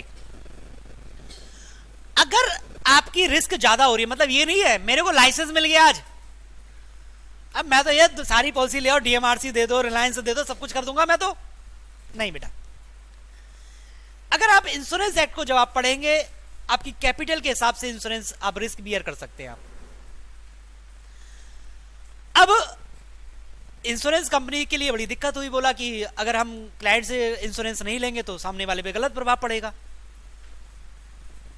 तो एक नया कंसेप्ट आया री इंश्योरेंस का। मान लीजिए मैं न्यू इंडिया कंपनी हूं और ये जनरल इंश्योरेंस कंपनी है, और आप क्या है सारे आप सारे इंश्योरर हैं, ठीक है। तो जब मैं आपकी पॉलिसी इश्यू करूंगा, मैं ही करूंगा, मैं इस पॉलिसी को किसी दूसरे को सेल कर दूंगा, मतलब क्लेम कौन देगा? ये जनरल, मैं न्यू इंडिया हूं, ये कौन है? ये जीआईसी है। आपका सेटलमेंट कौन करेगा? मेरे पास जो सारा प्रीमियम आएगा मैं किसको दूंगा? ये मेरे को क्या देगा? मेरे को क्या फायदा हो रहा है भाई साहब? ये मुझे कमीशन देगा। लेकिन आपको कुछ भी पता, तो ये जो मैंने अपना सारा प्रीमियम इसको दे दिया और इससे मेरे को कमीशन मिला, इस सारी प्रक्रिया को क्या बोलता हूं मैं? अब इसकी डेफिनेशन है, हालांकि देखिए फाइनल लेवल पे कोई डेफिनेशन नहीं आती, अभी 2 सेकंड में आपकी डेफिनेशन बन जाएगी। इट इज ए कॉन्टैक्ट किस के बीच में? एक इंश्योरेंस कंपनी की दूसरे कंपनी के बीच में भाई साहब। किस बात का कॉन्टैक्ट है? बेयर बाय वन कंपनी क्या कर रही है? वो रिस्क बियर कर रही है, समझ रहे आप? किसके बदले में? प्रीमियम के बदले में। बन गई डेफिनेशन। तो कहने का मतलब है बेटा, अगर कंसेप्ट आपको बता है, देखिए अब डेफिनेशन दिखाता हूं मैं आपको, देखिए कहता है reinsurance is the contract of the insurance whereby one insurer, where insurer called reinsurer agree करता है पोर्शन ऑफ द प्रीमियम, वो क्या कर रहा है? दूसरी कंपनी को इंडेमनिफाई करता है। दो कंपनियों के बीच में एक एग्रीमेंट है, एक कंपनी दूसरी कंपनी को इंडेमनिफाई करती है, किसके बदले में? प्रीमियम के बदले में। अब बेटा देखिए, ये कई टाइप का होता है, एक होता है फैकल्टेटिव होता है, एक होता है टीटी होता है, समझ रहे आप? अभी इसमें क्या डिफरेंस होता है देखिए, जैसे एग्जांपल पहले ये बता देता हूं मैं आपको। देखिए ये घर था, मेरा घर, मैंने सबसे पहले इसको इंश्योरेंस कराया, इसको क्या बोलते हैं हम लोग? बोलिए। ये डायरेक्ट इंश्योरेंस बोलते हैं। ये फर्दर इसको री इंश्योरेंस करा लेगी यूनाइटेड से, इसको क्या बोलते हैं हम लोग? अब ये भी फर्दर करा सकती है, इसको रेट्रोसिएशन बोलते हैं, हालांकि ये आपके सिलेबस में नहीं है, रेट्रोसिएशन का कंसेप्ट आपके में नहीं है। अगर फर्दर री इंश्योरेंस भी फर्दर करा ले उसको रेट्रोसिएशन बोलते हैं, वो आपके सिलेबस का पार्ट नहीं है, ठीक है।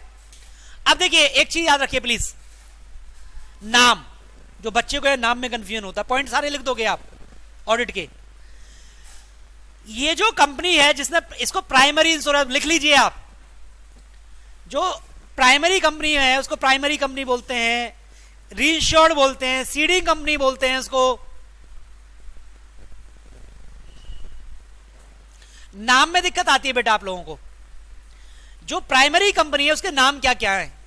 सीडिंग कंपनी हो गया, रीइंश्योर्ड हो गया उसका नाम, प्राइमरी कंपनी हो गया वो, ये सारे नाम है इसके।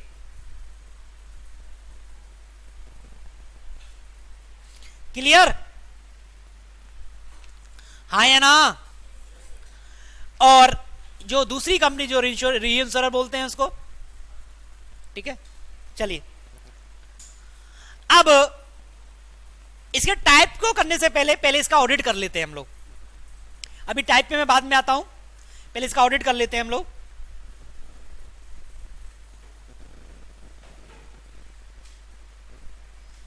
ये टेबल बना लो बेटा, एक मिनट लगा के टेबल बना लीजिए आप, ये टेबल बना लो आप, बड़ी आसानी रहेगी आप लोगों को समझने में। एक मिनट बेटा,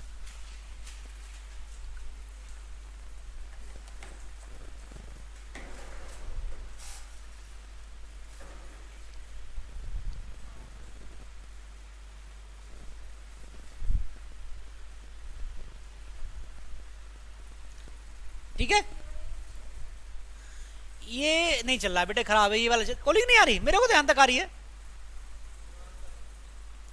गर्मी लग रही है? ऐसे कोई गर्मी भी नहीं है बेटा, मेरे को तो लग नहीं, काफी दूर हूं मैं भी उससे। यहां जाओ, यहां जाओ।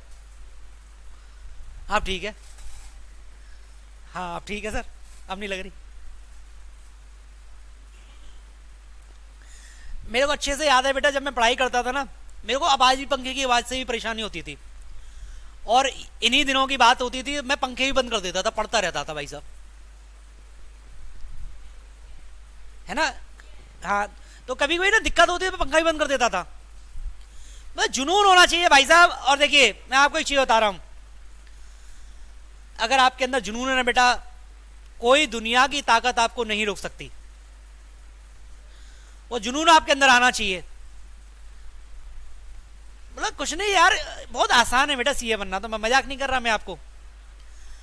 और 2 दिन के बाद है ना एक मूवी देख लेना आप समय मिले तो आपको, the Majid the mountain man. मतलब उस बंदे में एक जुनून था, मतलब पहाड़ को भी उसने खोद दिया। बताइए आप लोग, मजाक नहीं कर रहा मैं आपको, एक सच्ची कहानी है वो आपकी। मतलब पहाड़ से भी रास्ता बना दिया उसने। और ये तो बेटा सीए बहुत छोटा सा काम है, एक बार जोश लगा दो और बन जाओगे, बड़े जिंदगी भर आनंद करोगे। फाइनल स्टेज है और मतलब वो वाली कहानी हो जाती है कि फाइनल में आके सीए नहीं हो रही, बड़ी मतलब आप मतलब अपने आप में तो निकाल लो यार, इस दलदल से निकलो यार आराम से, फिर नाम के टैग के आगे सीए लगेगा यार।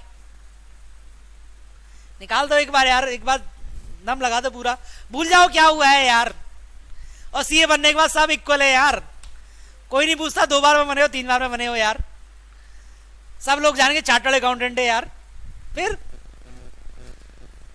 एक बार लगा दो यार, 1 महीने की बात है बेटा, 1 महीने की बात केवल जिंदगी। और मैं बता रहा हूं खुद देखिए, मैं खुद बेटा एक मीडियम क्लास से मैं बिलोंग करता था, क्या 100 मतलब क्या नहीं है अब मेरे पास। अब अपने फ्रेंड सर्कल में देख लीजिए जो सीए बन गए, आपको 3 साल का थोड़ा सा स्ट्रगल है, आपको 3 साल थोड़ा सा स्ट्रगल करना पड़ेगा। और इवन बताओ बेटा ये तो बहुत कम है, आपने बीटेक की लाइफ देखी है कभी आपने? उसको 10,000 रुपए की नौकरी नहीं मिलती है, और इतना पैसा खर्च होता है। कब से हमारे ट्रेड में पैसा तो खर्च नहीं होता, और कितना सम्मान है आपको मार्केट में। तो प्लीज 1 महीने की मेहनत है, थोड़ा सा मेहनत करके निकाल लो उसको। 1 महीने भूल जाइए सब कुछ, बस पढ़ाई करना, ईमानदारी से पढ़ लो। आप कोई भी बुक है उसको 3 बार पढ़ लो बेटा, बुक से बाहर नहीं आता पेपर कभी आपका। हमारी आदत क्या होती है पढ़ने की, हम रामायण की तरह पढ़ते हैं उसको, जो बचपन में वो चाचा चौधरी पढ़ते थे ना, वो तो कॉमिक्स की तरह पढ़ के चले जाते, वो नहीं चलेगा बेटा। ईमानदारी से 1 महीने मेहनत करनी पड़ेगी आपको, 1 महीने में निकल जाते हैं। चलिए देखिए फर्स्ट पार्ट, री इंश्योर आउटवर्ड, ये कौन सा है बेटा? सीडिंग कंपनी का है ये, इसके नाम है देखिए, और एक नाम आ गया री इंश्योरेंस आउटवर्ड। हाँ, ये री इंश्योर इनवर्ड, ये नया वाला है। देखिए दोनों के बीच एग्रीमेंट होगा, as auditor you have to verify कि दोनों की जो कंडीशन है कोई इस टाइप से तो नहीं है जो वॉल्यूशन करती हो। एग्रीमेंट चेक करेंगे आप बताइए, कमीशन इसको और ये चेक कर लेंगे आप, ये प्रीमियम इसको और ये लॉस इंटीमेशन और ये अमाउंट का क्लेम और थर्ड पार्टी की कंफर्मेशन दोनों में चाहिएगा। और 2 पॉइंट है ही मेरे रामू, मतलब री इंश्योरेंस में पॉइंट में कोई दिक्कत नहीं है बेटा। अगर नाम उल्टा कर गए, सीडिंग की जगह पॉइंट कौन से लिख दिया आपने बताइए, री इंश्योरर के, तो भाई साहब उल्टा हो जाएगा मामला। अब आ जाइए 2 पॉइंट आते हैं। री इंश्योरेंस भी 2 टाइप का होता है। पहला क्या है बेटा मेरा बताइए, टीटी, और दूसरा क्या है मेरा, हाँ फैकल्टेटिव एंड टीटी। बेटा ये नोट कर लो, ये है ना, ये वाली लैंग्वेज लिख लो आप फैकल्टेटिव में, ये फैकल्टेटिव में नोट कर लो आप, ये वाली क्या करो बेटा, कहां नोट करें? अच्छा कोई दिक्कत नहीं, पड़ोसी का हो उसका कॉपी छीन लो, वहां लिख सकते हो। अगर पड़ोसी भी ना हो, उसके बगल में पड़ोसी होगा, उसकी कॉपी छीन लेना, बोलो कॉपी देना।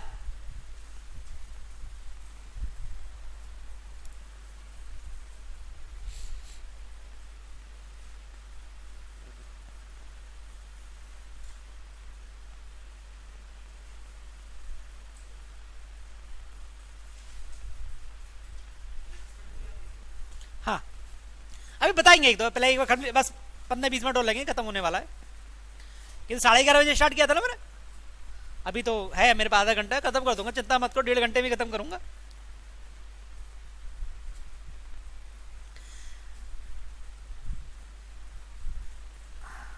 अब्दुल कलाम की आप एक बार जीवनी पढ़ लीजिएगा, उसका बायोग्राफी, आपको पता लग जाएगी बेटा। आपको तो भगवान को डेली है ना एक अगरबत्ती जलानी चाहिए आपको, कि भगवान हमें अच्छे पेरेंट्स दिए हैं, कैपेबल है वो हमारे ऊपर इन्वेस्टमेंट करने के लिए।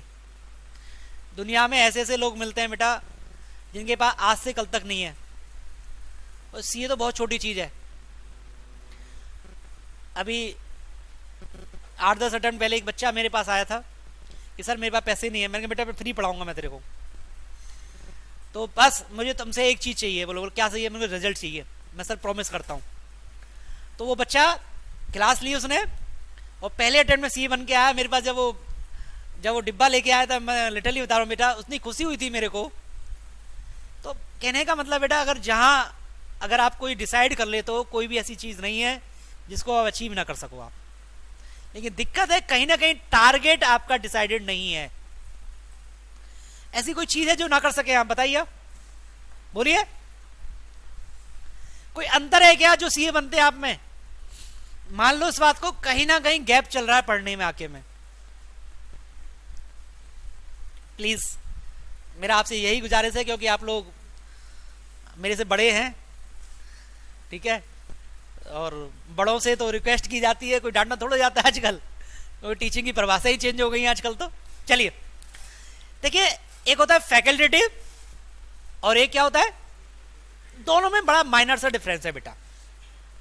अभी आपको एक एग्जांपल देता हूं। मोस्ट ऑफ दी मतलब हमारे जितने भी स्टूडेंट यहाँ बैठे, जहां तक किसी ने टू व्हीलर होगा, किसी के पास बाइक होगी, या कोई किसी का गाड़ी होगी, इंश्योरेंस कराया होगा सब लोगों ने, हाँ या ना? वो आता है कहता है भाई साहब जनरल इंश्योरेंस है, इतने रुपए प्रीमियम आ रहा है। और ठीक है सर। वो कहता है यार इसमें ना ग्लास कवर नहीं होता। बोलो ग्लास भी कवर हो जाएगा। बोला इतना पैसा और लगेगा। बोलो टायर कवर नहीं होते। बोलो टायर भी कवर हो जाएंगे। बोला अलग से पैसा लगा। तो जो वो आपसे एडिशन प्रीमियम ले रहा है उसको क्या बोलेंगे आप? क्या बोलेंगे आप? उसको बोलते हैं फैकल्टेटिव। अभी समझाता हूं, एक मैंने जनरल लैंग्वेज में समझाया आपको। देखिए क्या लिख रहा है, कहता है primary insurer and re insurer, समझ रहे हो, आपस में नेगोशिएट करते हैं। मतलब एक इंश्योरेंस कंपनी दूसरी इंश्योरेंस कंपनी के बीच में क्या चल रहा है बेटा? नेगोशिएशन चल रही है। किस चीज की बताइए? एग्रीमेंट है। किस चीज का बताइए? क्या लिख रहा है? फोर किसके लिए? कहता है रिस्क के लिए चल रहा है, जो कि रिस्क है आपकी, समझ रहे हैं आप, यूनिक है, लार्ज है आपकी, ठीक है,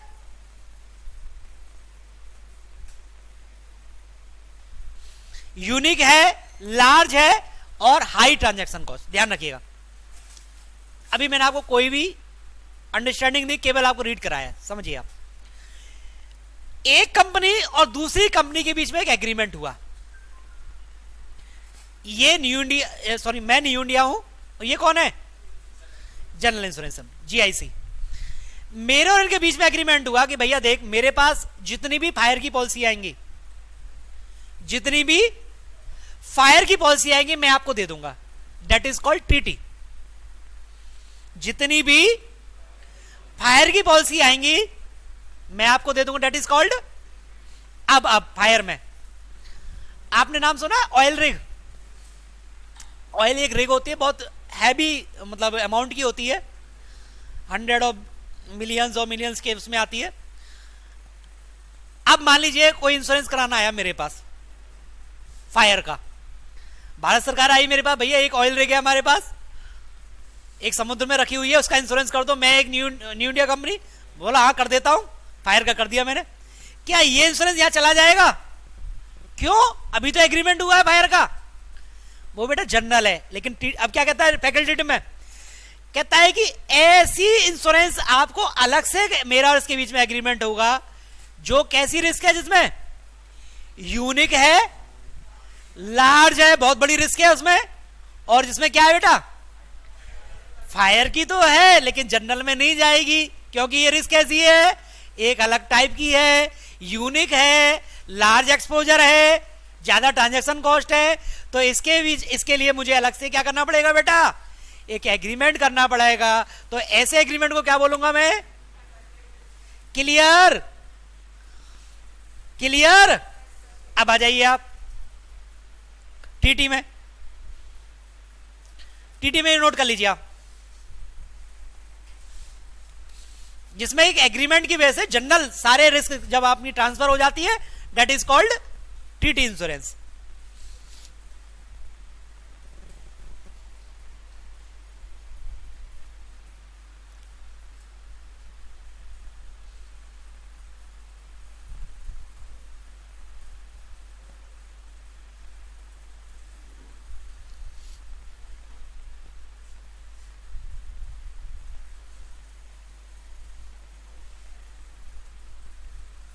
चले आगे बेटा।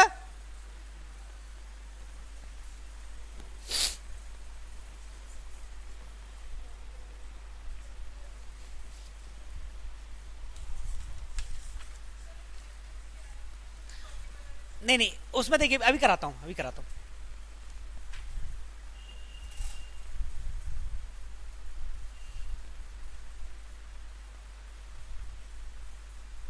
नोट कर लिया सबने? देखिए टीटी और फैकल्टी में एक ही जो मेजर डिफरेंस है, यहां पे जो इंश्योरेंस है, मान लीजिए जैसे फायर का इंश्योरेंस किया, फायर में जो जनरल कवर है, जैसे मकान का करवा ले, जनरल मकान में क्या हो गया, नॉर्मल शॉर्ट सर्किट कवर हो जाएगा उसमें, समझ रहे हैं आप? जो जनरली हमारी कवर होती है वो किस में कवर आ जाती है। लेकिन जहां पे हाई ट्रांजैक्शन कॉस्ट होती है, जैसे ऑयल रिग आ गया, मेट्रो के भूकंप आने की रिस्क हो गई, मतलब जिसमें हाई ट्रांजैक्शन कॉस्ट है, यूनिट टाइप की होती हैं, जो नॉर्मली नहीं अपन होती हैं, उनके लिए क्या लेना पड़ता है मेरे को? उसके लिए क्या लेना? फैकल्टेटिव लेना पड़ेगा। यहां पे तो जनरल एक एग्रीमेंट है, क्योंकि मैंने न्यू इंडिया ने, मैंने जीआईसी के साथ एक एग्रीमेंट किया था, जितनी भी मेरे पास फायर वाली इंश्योरेंस पॉलिसी जाएंगी वो किसमें जाएंगी? जीआईसी के पास जाएंगी।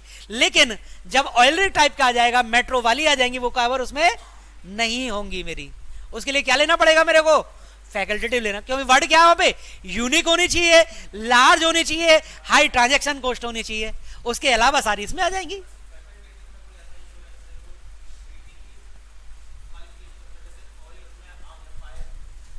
हाई ट्रांजैक्शन कॉस्ट हो गई, यूनिक टाइप की हो गई ना, नहीं ले सकते ना, क्योंकि टीटी में वही जाएंगे जो यूनिक टाइप की हैं। वो तो फायर तो जनरल हो गया ना, फायर तो मेरा घर का भी हो सकता है, टीवी में भी फायर हो सकती है, ये तो this is the general type of the risk. लेकिन जब यूनिक हो जाएगी, मेट्रो में क्या हो गया, आग लग गई, एक यूनिट टाइप की रिस्क है, वो फैकल्टेटिव में जाएगी। जहां पे यूनिट टाइप हो, देखिए इसके कीवर्ड्स है, यूनिक मतलब जनरली नहीं अपन होगी, यूनिक टाइप की होगी। जैसे एग्जांपल देता हूं, आपकी जब गाड़ी का इंश्योरेंस लेते हैं आप, मैं इसलिए लिंक कर रहा हूं जल्दी से समझ में आएगा। जब एक्सीडेंट में आपका देखिए ग्लास कवर नहीं करते, क्योंकि वो यूनिक टाइप की होती है, ज्यादा उसका अमाउंट होता है।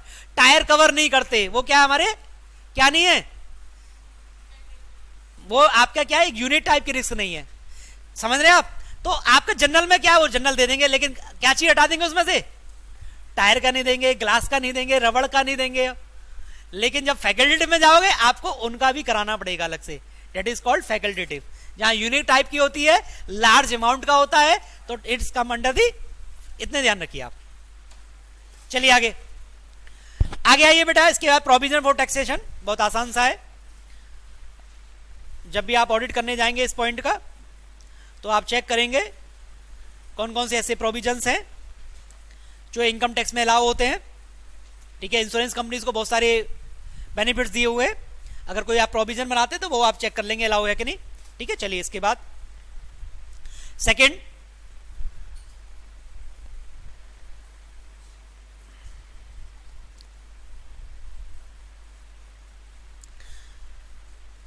कि अगर मान लीजिए हमारी एक से अधिक ब्रांचेस हैं, आउट ऑफ द इंडिया हैं, अगर वहां से कोई इनकम आ रही है तो डीटीडब्ल्यू के प्रोविजन को ध्यान में रखेंगे आप। और इंश्योरेंस पॉलिसी पे क्या लगता है बेटा, आपको पता होगा क्या लगता है, बोलिए? जीएसटी लगता है। तो जीएसटी प्रॉपरली आप कलेक्ट भी कर रहे हो और डिपॉजिट भी कर रहे हैं आप। और जब भी आप ओल्ड गाड़ीज को बेचेंगे आप, मान लीजिए इंश्योरेंस कंपनी ने गाड़ी का इंश्योरेंस किया, सामने वाले ने कहा कि भैया आप ही रख लीजिए इस पुरानी गाड़ी को, मेरे को पैसा दे दीजिए आप। तो जब इंश्योरेंस कंपनी उसको ठीक कर आगे सेल करेगी नहीं करेगी, तो उसमें क्या प्रोविजन आ जाएंगे आपके, जीएसटी के प्रोविजन आ जाएंगे। और मान लीजिए मेरा कहीं टीडीएस कटा है तो उसके सर्टिफिकेट भी होने चाहिए। एक जनरल पॉइंट से अगर आप पढ़ेंगे आपको क्लियरिटी आ जाएगी, वह पढ़ लीजिए, बहुत जनरल पॉइंट से स्पेसिफिक प्रोविजन की बात की इन्होंने। और दूसरी बात की इन्होंने, अगर फॉरेन ब्रांचेस हैं डीटीडब्ल्यू के प्रोविजंस का भी ध्यान रखेंगे आप। टीडीएस की बात की, वेल्थ टैक्स आज की डेट में लगता नहीं है, सर्विस टैक्स की जीएसटी हो गया आपका। नेक्स्ट आता है अगर सालवेज अगर आप सेल कर रहे हो उस पर भी इंप्लीकेशन चेक कर लेंगे जीएसटी की। बताइए कोई नया पॉइंट बोलिए। इसके बाद आता है बेटा आपका कैटेस्ट्रॉफी रिजर्व। ये कैटेस्ट्रॉफी रिजर्व क्या होता है, स्पेसिफिक टाइप का होता है, जनरल टाइप का नहीं होता है। एक बार पढ़ लीजिए। टू क्रिएट दी अंडरलाइन के लिए, to meet the future potential liabilities के लिए, मतलब स्पेसिफिक पर्पज के लिए बनता है, ठीक है। डिपेंड करता है कंपनी टू कंपनी, तो ऐसी कोई नई बात नहीं है इसमें। हाँ, अगला फिर एमसीक्यू के लिए अनएक्सपायर्ड रिस्क रिजर्व। बचपन से पढ़ते आ रहे हैं आप, कितना परसेंटेज है बताइए, 50 एंड 100%। हाँ, इसके बाद एक वेरी वेरी इंपॉर्टेंट टॉपिक आपका, और उसका नाम है outstanding premium and and and very very important लिख लो बेटा इसमें, very very very very very very. अगर 10 बार इस टॉपिक में से अगर क्वेश्चन आया है तो 5 बार यही क्वेश्चन आया है, outstanding premium and age and balance. मैं आपको बेटा 1 मिनट का समय देता हूं और इसको पढ़ के मुझे बताइए है क्या ये।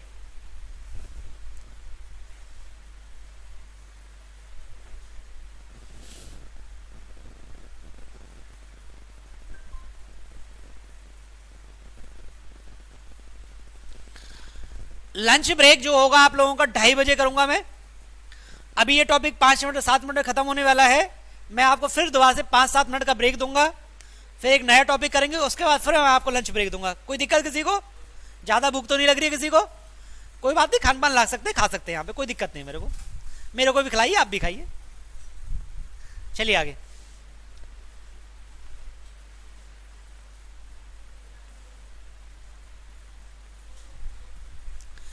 Outstanding premium and age and balance.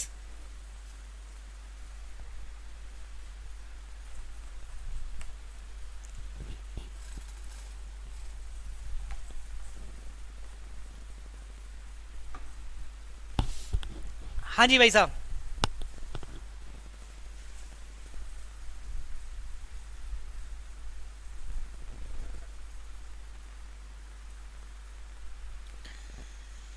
एक चॉकलेट के लिए।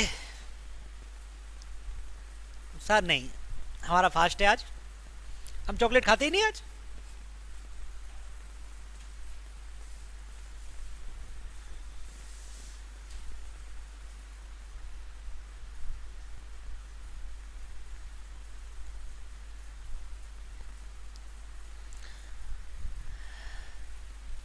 हाँ रितेश, कुछ आया समझ में, क्या समझ में आ रहा है? भाई साहब रट्टे लगा देना, लेकिन पॉइंट नहीं लिख पाओगे, गारंटी है मेरी, और आज के बाद ये रट जाएगा बिल्कुल दिमाग में। पहले तो मुझे ये बता दो, ये आउटस्टैंडिंग प्रीमियम है क्या भाई? ऐसा प्रीमियम जो डी हो गया है, पे नहीं कराए। अब सर आगे ये पॉइंट कॉन्ट्राडिक्ट हो रहा है, आपने ये बोला था कि प्रीमियम जब तक नहीं आएगा मैं रिस्क अज्यूम नहीं करूंगा। पीछे आप एक पॉइंट है, वहां पे आप एक आपने पेंडिंग किया हुआ है, ठीक है। और अच्छा दूसरा फिर ये दोबारा से आ गया, ऊपर के साथ साथ एजेंट को और जोड़ दिया, यहाँ पे कुछ समझ में नहीं आ रहा है यार, है क्या बवाल? और आईसीआई का मोस्ट फेवरेट टॉपिक है, अगर ये क्वेश्चन आता है तो ये 99% बच्चा इसको समझ नहीं पाता है।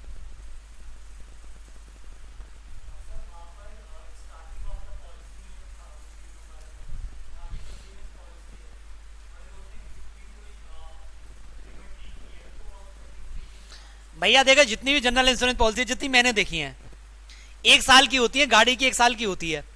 पहले पैसा दे दो, पॉलिसी इशू हो जाएगी। और अगर आपने जिस दिन खत्म हो रही है उस दिन नहीं कराया तो लैप्स हो जाती है, नया प्रीमियम दोगे जब आएगी। तो मेरे हिसाब से तो ऐसी कोई बात है नहीं। सही बोल रही है, नहीं बोल रही है? तो है क्या कल सर, ये बताओ ना। चलिए मैं बता देता हूं, सस्पेंस खत्म कर देता हूं। हाँ पहले तो ऐसे हो जाए एक बार, हाँ सांस ले लो रामदेव की तरह। हाँ काफी देर हो गई, तपस्या हो गई। चलिए बेटा देखो, ऐसा होता है हम जो देखते हैं ना वही हमारे दिमाग में एक इमेज बनती है।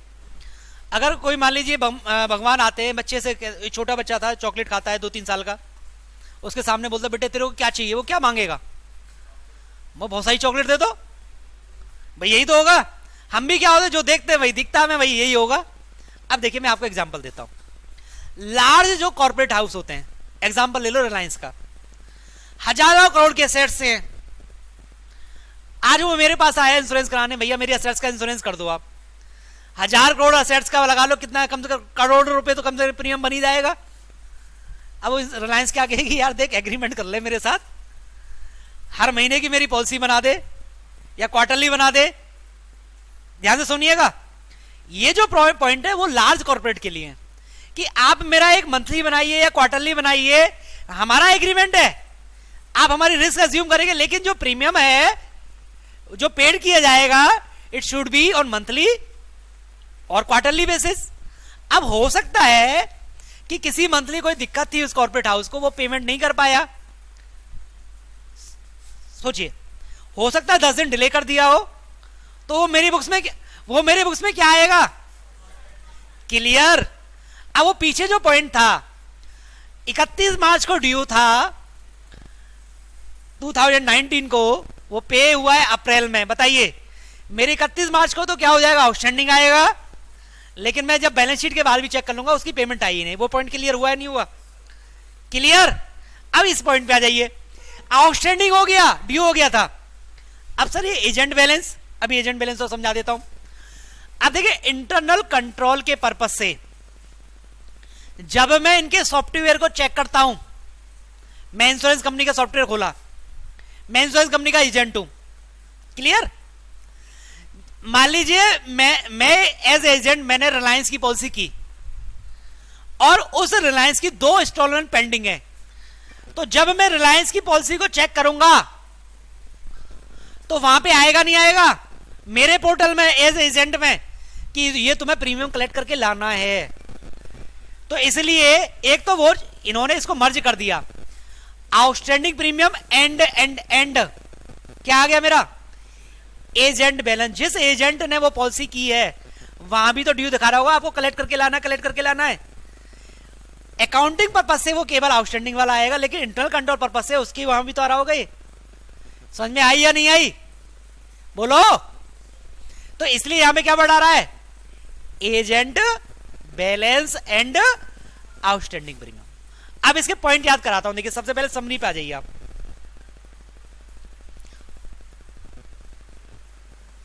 देखिए हिंदुस्तान में बेटा एक चीज और, हमारे यहां पे जो इंश्योरेंस बिजनेस है ना बेटा, वो एजेंट स्पेसिफिक है। हमारे यहां मोस्टली लोग डायरेक्ट इंश्योरेंस नहीं कराते। किसके पास जाते हैं? अगर आप डायरेक्ट भी चले जाते हैं ना, वो जो वहां पे बाबूजी बैठे हुए हैं, कोई क्लर्क, वो अपने किसी रिलेटिव का एजेंट को डाल देगा, उसको कमीशन मिल जाएगा। मतलब डायरेक्टली इन्वेस्टर को या पॉलिसी होल्डर को कोई भी बेनिफिट नहीं है अगर आप डायरेक्टली कोई पॉलिसी कराते हैं। हाँ, आज के युग में कुछ एड चल रहे हैं कि आप ऑनलाइन पॉलिसी लीजिए, 15% का आपको डिस्काउंट। वो जो 15% का डिस्काउंट मिल रहा है, जो एजेंट को जाता था वही डायरेक्ट आपको कमीशन कम करके दे रहे हैं। समझ रहे हैं आप लोग? अब देखिए पहला पॉइंट आता है इसमें, एनालिसिस वर्ड आता है बेटा। क्या पॉइंट आ रहा है इसमें? मतलब एजेंट के पोर्टल में कितना आ रहा है और आउटस्टैंडिंग प्रीमियम में, दोनों ज्यादातर क्या होने चाहिए बेटा, मैच होने चाहिए। वही डिफरेंस होगा जो पॉलिसी डायरेक्ट आई है। I am clear? बताइए मैं क्लियर हूं कि आप क्लियर हैं? आप क्लियर हुए? बोलो ना हाँ सर। हाँ वही तो मैं पूछा, कोई सो तो नहीं रहा है। हाँ मैं समझ गया बेटा। कहने का मतलब ये है, इसमें इंटरनल कंट्रोल पर्पस से अगर मैं फाइनेंस की बात करूंगा तो आउटस्टैंडिंग प्रीमियम ही जाएगा मेरी बुक्स में, लेकिन जब इनके ईआरपी सिस्टम को खोलते हैं आप, सुरेंद्र अग्रवाल एक एजेंट है जिसने जितनी भी पॉलिसी की होंगी, अगर किसी से प्रीमियम नहीं आया तो उसके पोर्टल में दिखाएगा नहीं दिखाएगा, आउटस्टैंडिंग प्रीमियम दिखाएगा नहीं दिखाएगा। हाँ तो वो मैं वही तो कह रहा हूं, इंटरनल कंट्रोल पर्पज से जब मैं किसी पर्टिकुलर एजेंट के लेजर को खोलूंगा तो उसमें एक अलर्ट दिखाएगा कि सुरेंद्र अग्रवाल जी आपके पोर्टल में ऐसी 4 पॉलिसीज है जिनके प्रीमियम ड्यू हो गए, आपने कलेक्ट नहीं किया है। वही सेम अमाउंट आउटस्टैंडिंग प्रीमियम में शो करेगा नहीं करेगा, हाँ या ना? तो दोनों मैच होने चाहिए। उन्हीं केसेस में डिफरेंस होगा जिन केसेस में पॉलिसी कैसी है आपकी, डायरेक्ट है। तो वो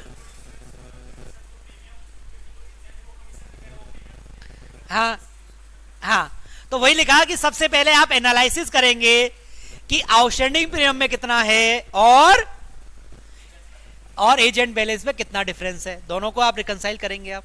क्लियर? सेकंड पॉइंट क्या आ रहा है मेरा, बताइए बोलिए।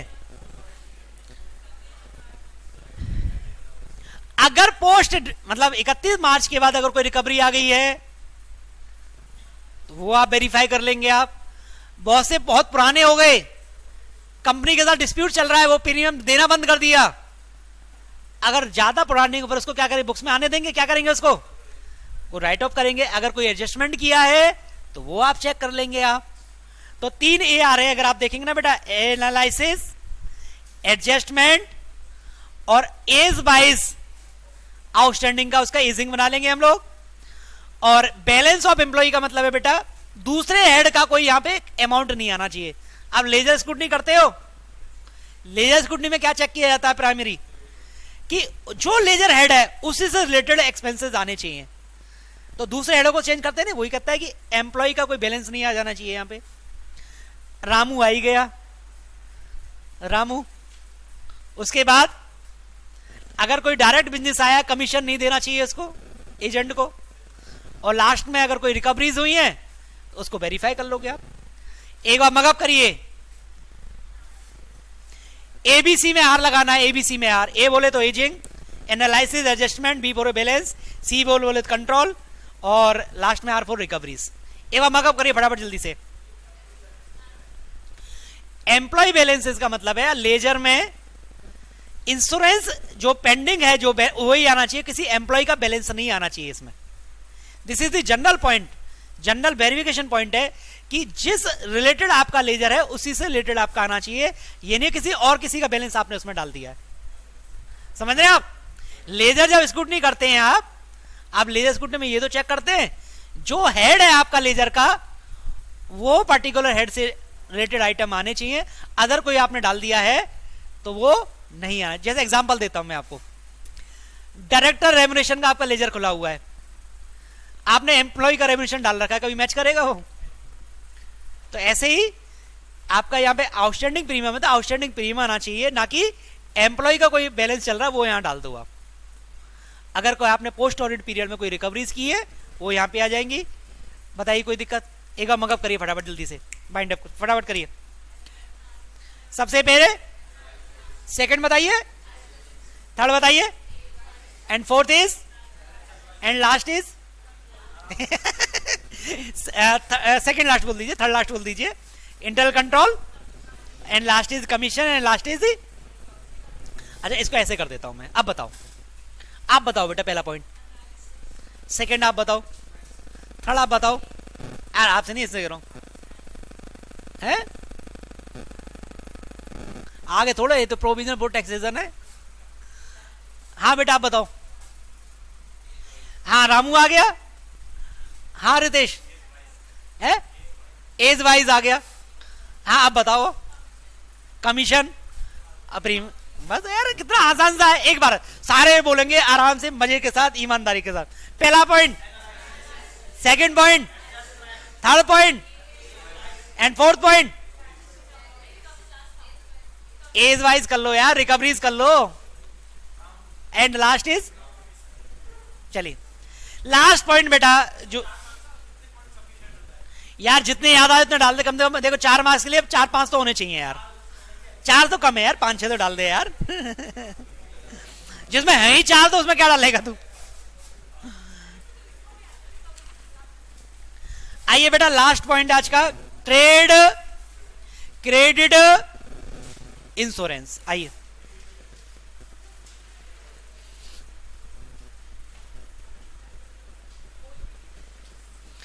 प्लीज बातें नहीं, कोई भी बातें नहीं करेगा। मेरे से बात कर सकते हैं आप, 2 दिन आप मेरे से बात करिए, आपस में कोई बात नहीं करनी है।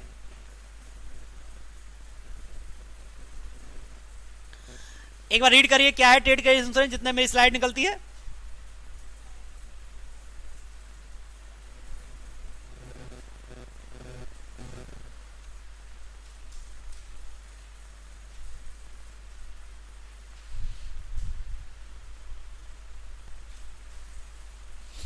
आइए बेटा, वेरी वेरी इंपॉर्टेंट है, ये 2 बार क्वेश्चन में आया हुआ है। जब ये आपके सिलेबस में आया था, आज से 3 साल पहले ये आपके सिलेबस में आया था। बड़े आसानी तरीके से मैं आपको समझाता हूं, ये नोट करिए आप।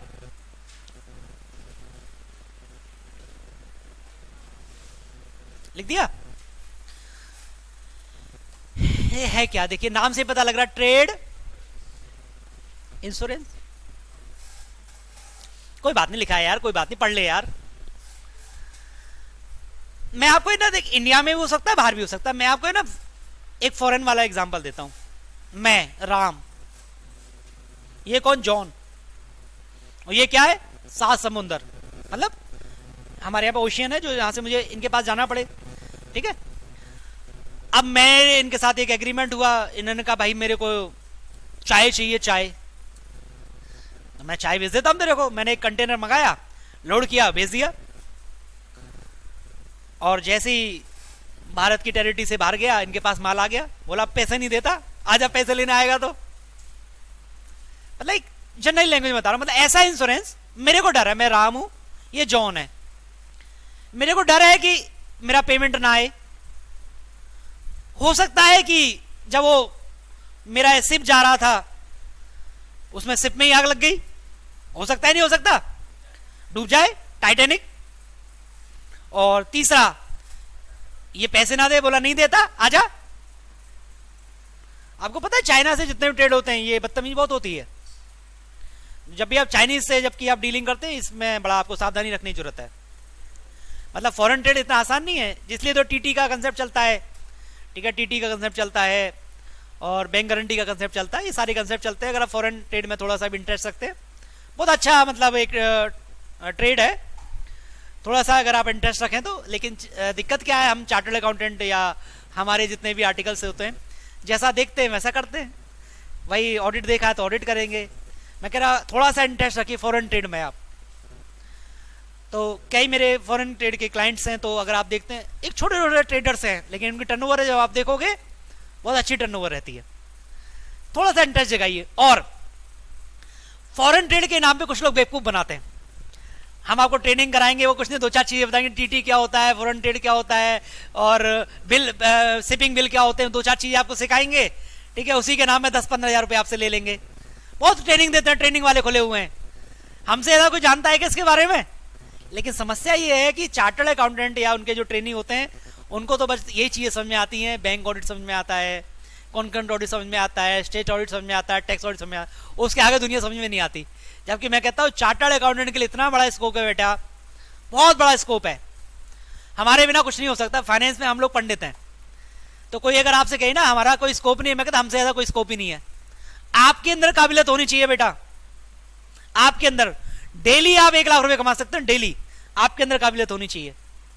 ठीक है, चलिए, तो बात ये थी, देखिए कि इंश्योरेंस अगेंस्ट द लॉसेस। कौन से losses? Non payment of trade debt due to and political risk. अब कॉमर्शियल रिस्क क्या होती है? देखिए, ये कॉमर्शियल रिस्क है मेरी, कि बायर इंसॉल्वेंट हो गया। फोन किया मैंने जॉन को, भाई पैसे दे दे। बोला काहे का पैसा, मेरे पास तो कुछ नहीं है। ये डिफॉल्ट कर देते, बोला नहीं दे रहा, आजा। उसको पता आना तो है नहीं। और तीसरा बोला ये बोतल भेजी है, इतनी गंदी घटिया क्वालिटी की तुमने बोतल भेज दी मेरे, ले जा अपनी बोतल को, पक। तो इस रिस्क को क्या बोलते हैं बेटा? बायर इंसॉल्वेंट हो गया। सेकंड बताइए, और क्या किया उसने? अब पॉलिटिकल रिस्क है भाई साहब, वार हो गया भाई साहब भारत पाकिस्तान का। आपको अच्छे से पता है जब भी वार हो जाता है दो कंट्रीज में तो आपके ट्रेड सारे खत्म हो जाते हैं। और दूसरा पर और क्या हो गया? भूकंप आ गया। बोला तेरे को पहिए की पड़ रही है, मेरे यहां भूकंप आ गया, पैसे दूंगा तेरे को। मतलब कोई भी सिविल डिसऑर्डर आ सकता है, हो सकता है भूकंप आ जाए, बाढ़ आ जाए, वहां कोई वार भी हो सकता है। हालांकि वार तो ऑलरेडी ऊपर में कवर हो जाता है। तो इसकी वजह से मेरे को डर है कि ये जॉन फिरंगी जो बैठा है, फिरंगी, ये फिरंगी है रहा। मजाक कभी सीरियस हो जाए, फिरंगी बोल दिया मेरे को, है बच्चे हो तुम लोग यार। तो ये फिरंगी है ना, ये पैसे नहीं दे रहा मेरे। किस वजह से बताइए? सिविल और सिविल, मतलब सिविल किस में आएगा बताइए? Political and commercial risk. Clear हो गई? मतलब नॉन पेमेंट हो रहा है मेरे पैसे का ड्यू टू। अब देखिए इसकी कुछ वो है, हालांकि ये आ जाइए इसमें, ये हमारी कुछ कंडीशंस हैं कि जब भी आप ये पॉलिसी लेंगे तो इंश्योरेंस कंपनी इन चीज़ों का मतलब वो करेगी, कंप्लाइंस करेगी। कहता है policy holder loss is non receipt of the trade receiver arising out of, मतलब पहली बात ये है, एज ऑडिटर आप चेक करेंगे कि जब भी ऐसी ट्रेड पॉलिसी इशू की गई है, बोला non receipt of the trade receivers होने चाहिए। ठीक है। सेकेंड पॉइंट कहता है कि पॉलिसी जो होल्डर है, मैं पॉलिसी लूंगा नहीं लूंगा, मैं जॉन को माल बेच रहा हूं, मतलब मेरा जो माल जॉन को बेचा गया है वो फेयर मार्केट वैल्यू पे होना चाहिए। पहली बात, आपने देखा है जब भी सेल लगती, किसी शोरूम में गए हैं आप लोग, फ्रेश अराइवल पे कभी भी सेल चलती है क्या? कौन से अराइवल पे चलती है? जो पुराना वाला माल होता है। जब मैं इसको फेयर मार्केट पे नहीं बेचूंगा, इसका मतलब घटिया माल बेचा होगा, वो तो माल वापस ही आना है। दो शर्त है। तीसरी शर्त बोला कि फैक्टरिंग नहीं होना चाहिए। फैक्टरिंग एक अलग कंसेप्ट है, वहां पे डेटर का किया जाता है। आपको पता है फैक्टरिंग का कंसेप्ट? कितने बच्चे जानते हैं? हाथ खड़ा करिए। फैक्टरिंग का 3-4 बच्चे जानते हैं। फैक्टरिंग एक मेथड है फॉर फाइनेंसिंग। मैं अपने डेटर को, मेरी जो बैलेंस शीट में डेटर आ रहे हैं, मैं उनके अंगेंस्ट एक तो क्रेडिट सीसी बनती है, सीसी के अलावा भी एक फैक्टरिंग होती है, मतलब बैंक उन डेटर को परचेज कर लेता है। एसबीआई सबसे बड़ा फैक्टर है, एसीपी में उसकी ब्रांच है, तो आप एसबीआई में जा सकते हैं और वो अपने डेटर्स के उनके अगेंस्ट फैक्टरिंग करा सकते हैं आप लोग। ठीक है, फाइनेंस का एक सोर्स है। आपको पता है हम लोग चार्टर्ड अकाउंटेंट फाइनेंस का भी काम करते हैं। इतना बढ़िया धंधा है भाई साहब, मोस्ट, मतलब जो भी इसमें डील करते हैं। तो कहने का मतलब है बेटा, सीए बनने के बाद पैसे की तो कमी आने वाली नहीं है, ये मेरा वादा है आपके साथ। कृपया करके अब्बाओं से सावधान रहें।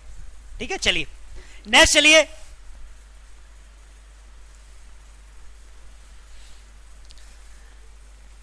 देखिए ये जो फोर्थ पॉइंट है ये बहुत इंपॉर्टेंट है। इससे पहले फिफ्थ बताऊंगा। फिफ्थ पॉइंट तो वही आसान सा, सारा प्रीमियम आपने पे कर दिया हो। और 6 पॉइंट कहता है as specified by the authority. IRD ने जो पॉइंट बोले वो आप चेक कर लेंगे। अब फोर्थ पॉइंट बेटा, policy holder has the customer who is liable to pay the trade receivable to the policy holder in return of the goods and services received by him for the policy holder. समझ लीजिए, इसको समझ लीजिए please. मैं कौन था बेटा? राम। मैंने माल किसको बेचा? जॉन को। और ये कौन है बेटा? ये जीआईसी है। मैं गया जीआईसी के पास, मैं बोला है जीआईसी, बोला हाँ कैसे आया? बोला देख मैं अपना माल बेच रहा हूं, किसको? जॉन को, मेरा एक ट्रेड क्रेडिट इंश्योरेंस पॉलिसी दे दो। तो ये जीआईसी क्या बोलेगी मेरे को कि आपका और जॉन के बीच कोई एग्रीमेंट हुआ होगा कि कितना माल बेचना है, क्या उस माल में क्वालिटी होनी चाहिए, कितने दिन में डिलीवरी हो जानी चाहिए। एक एग्रीमेंट होता ही नहीं होता? वो एग्रीमेंट मेरे को फाइल कर दे।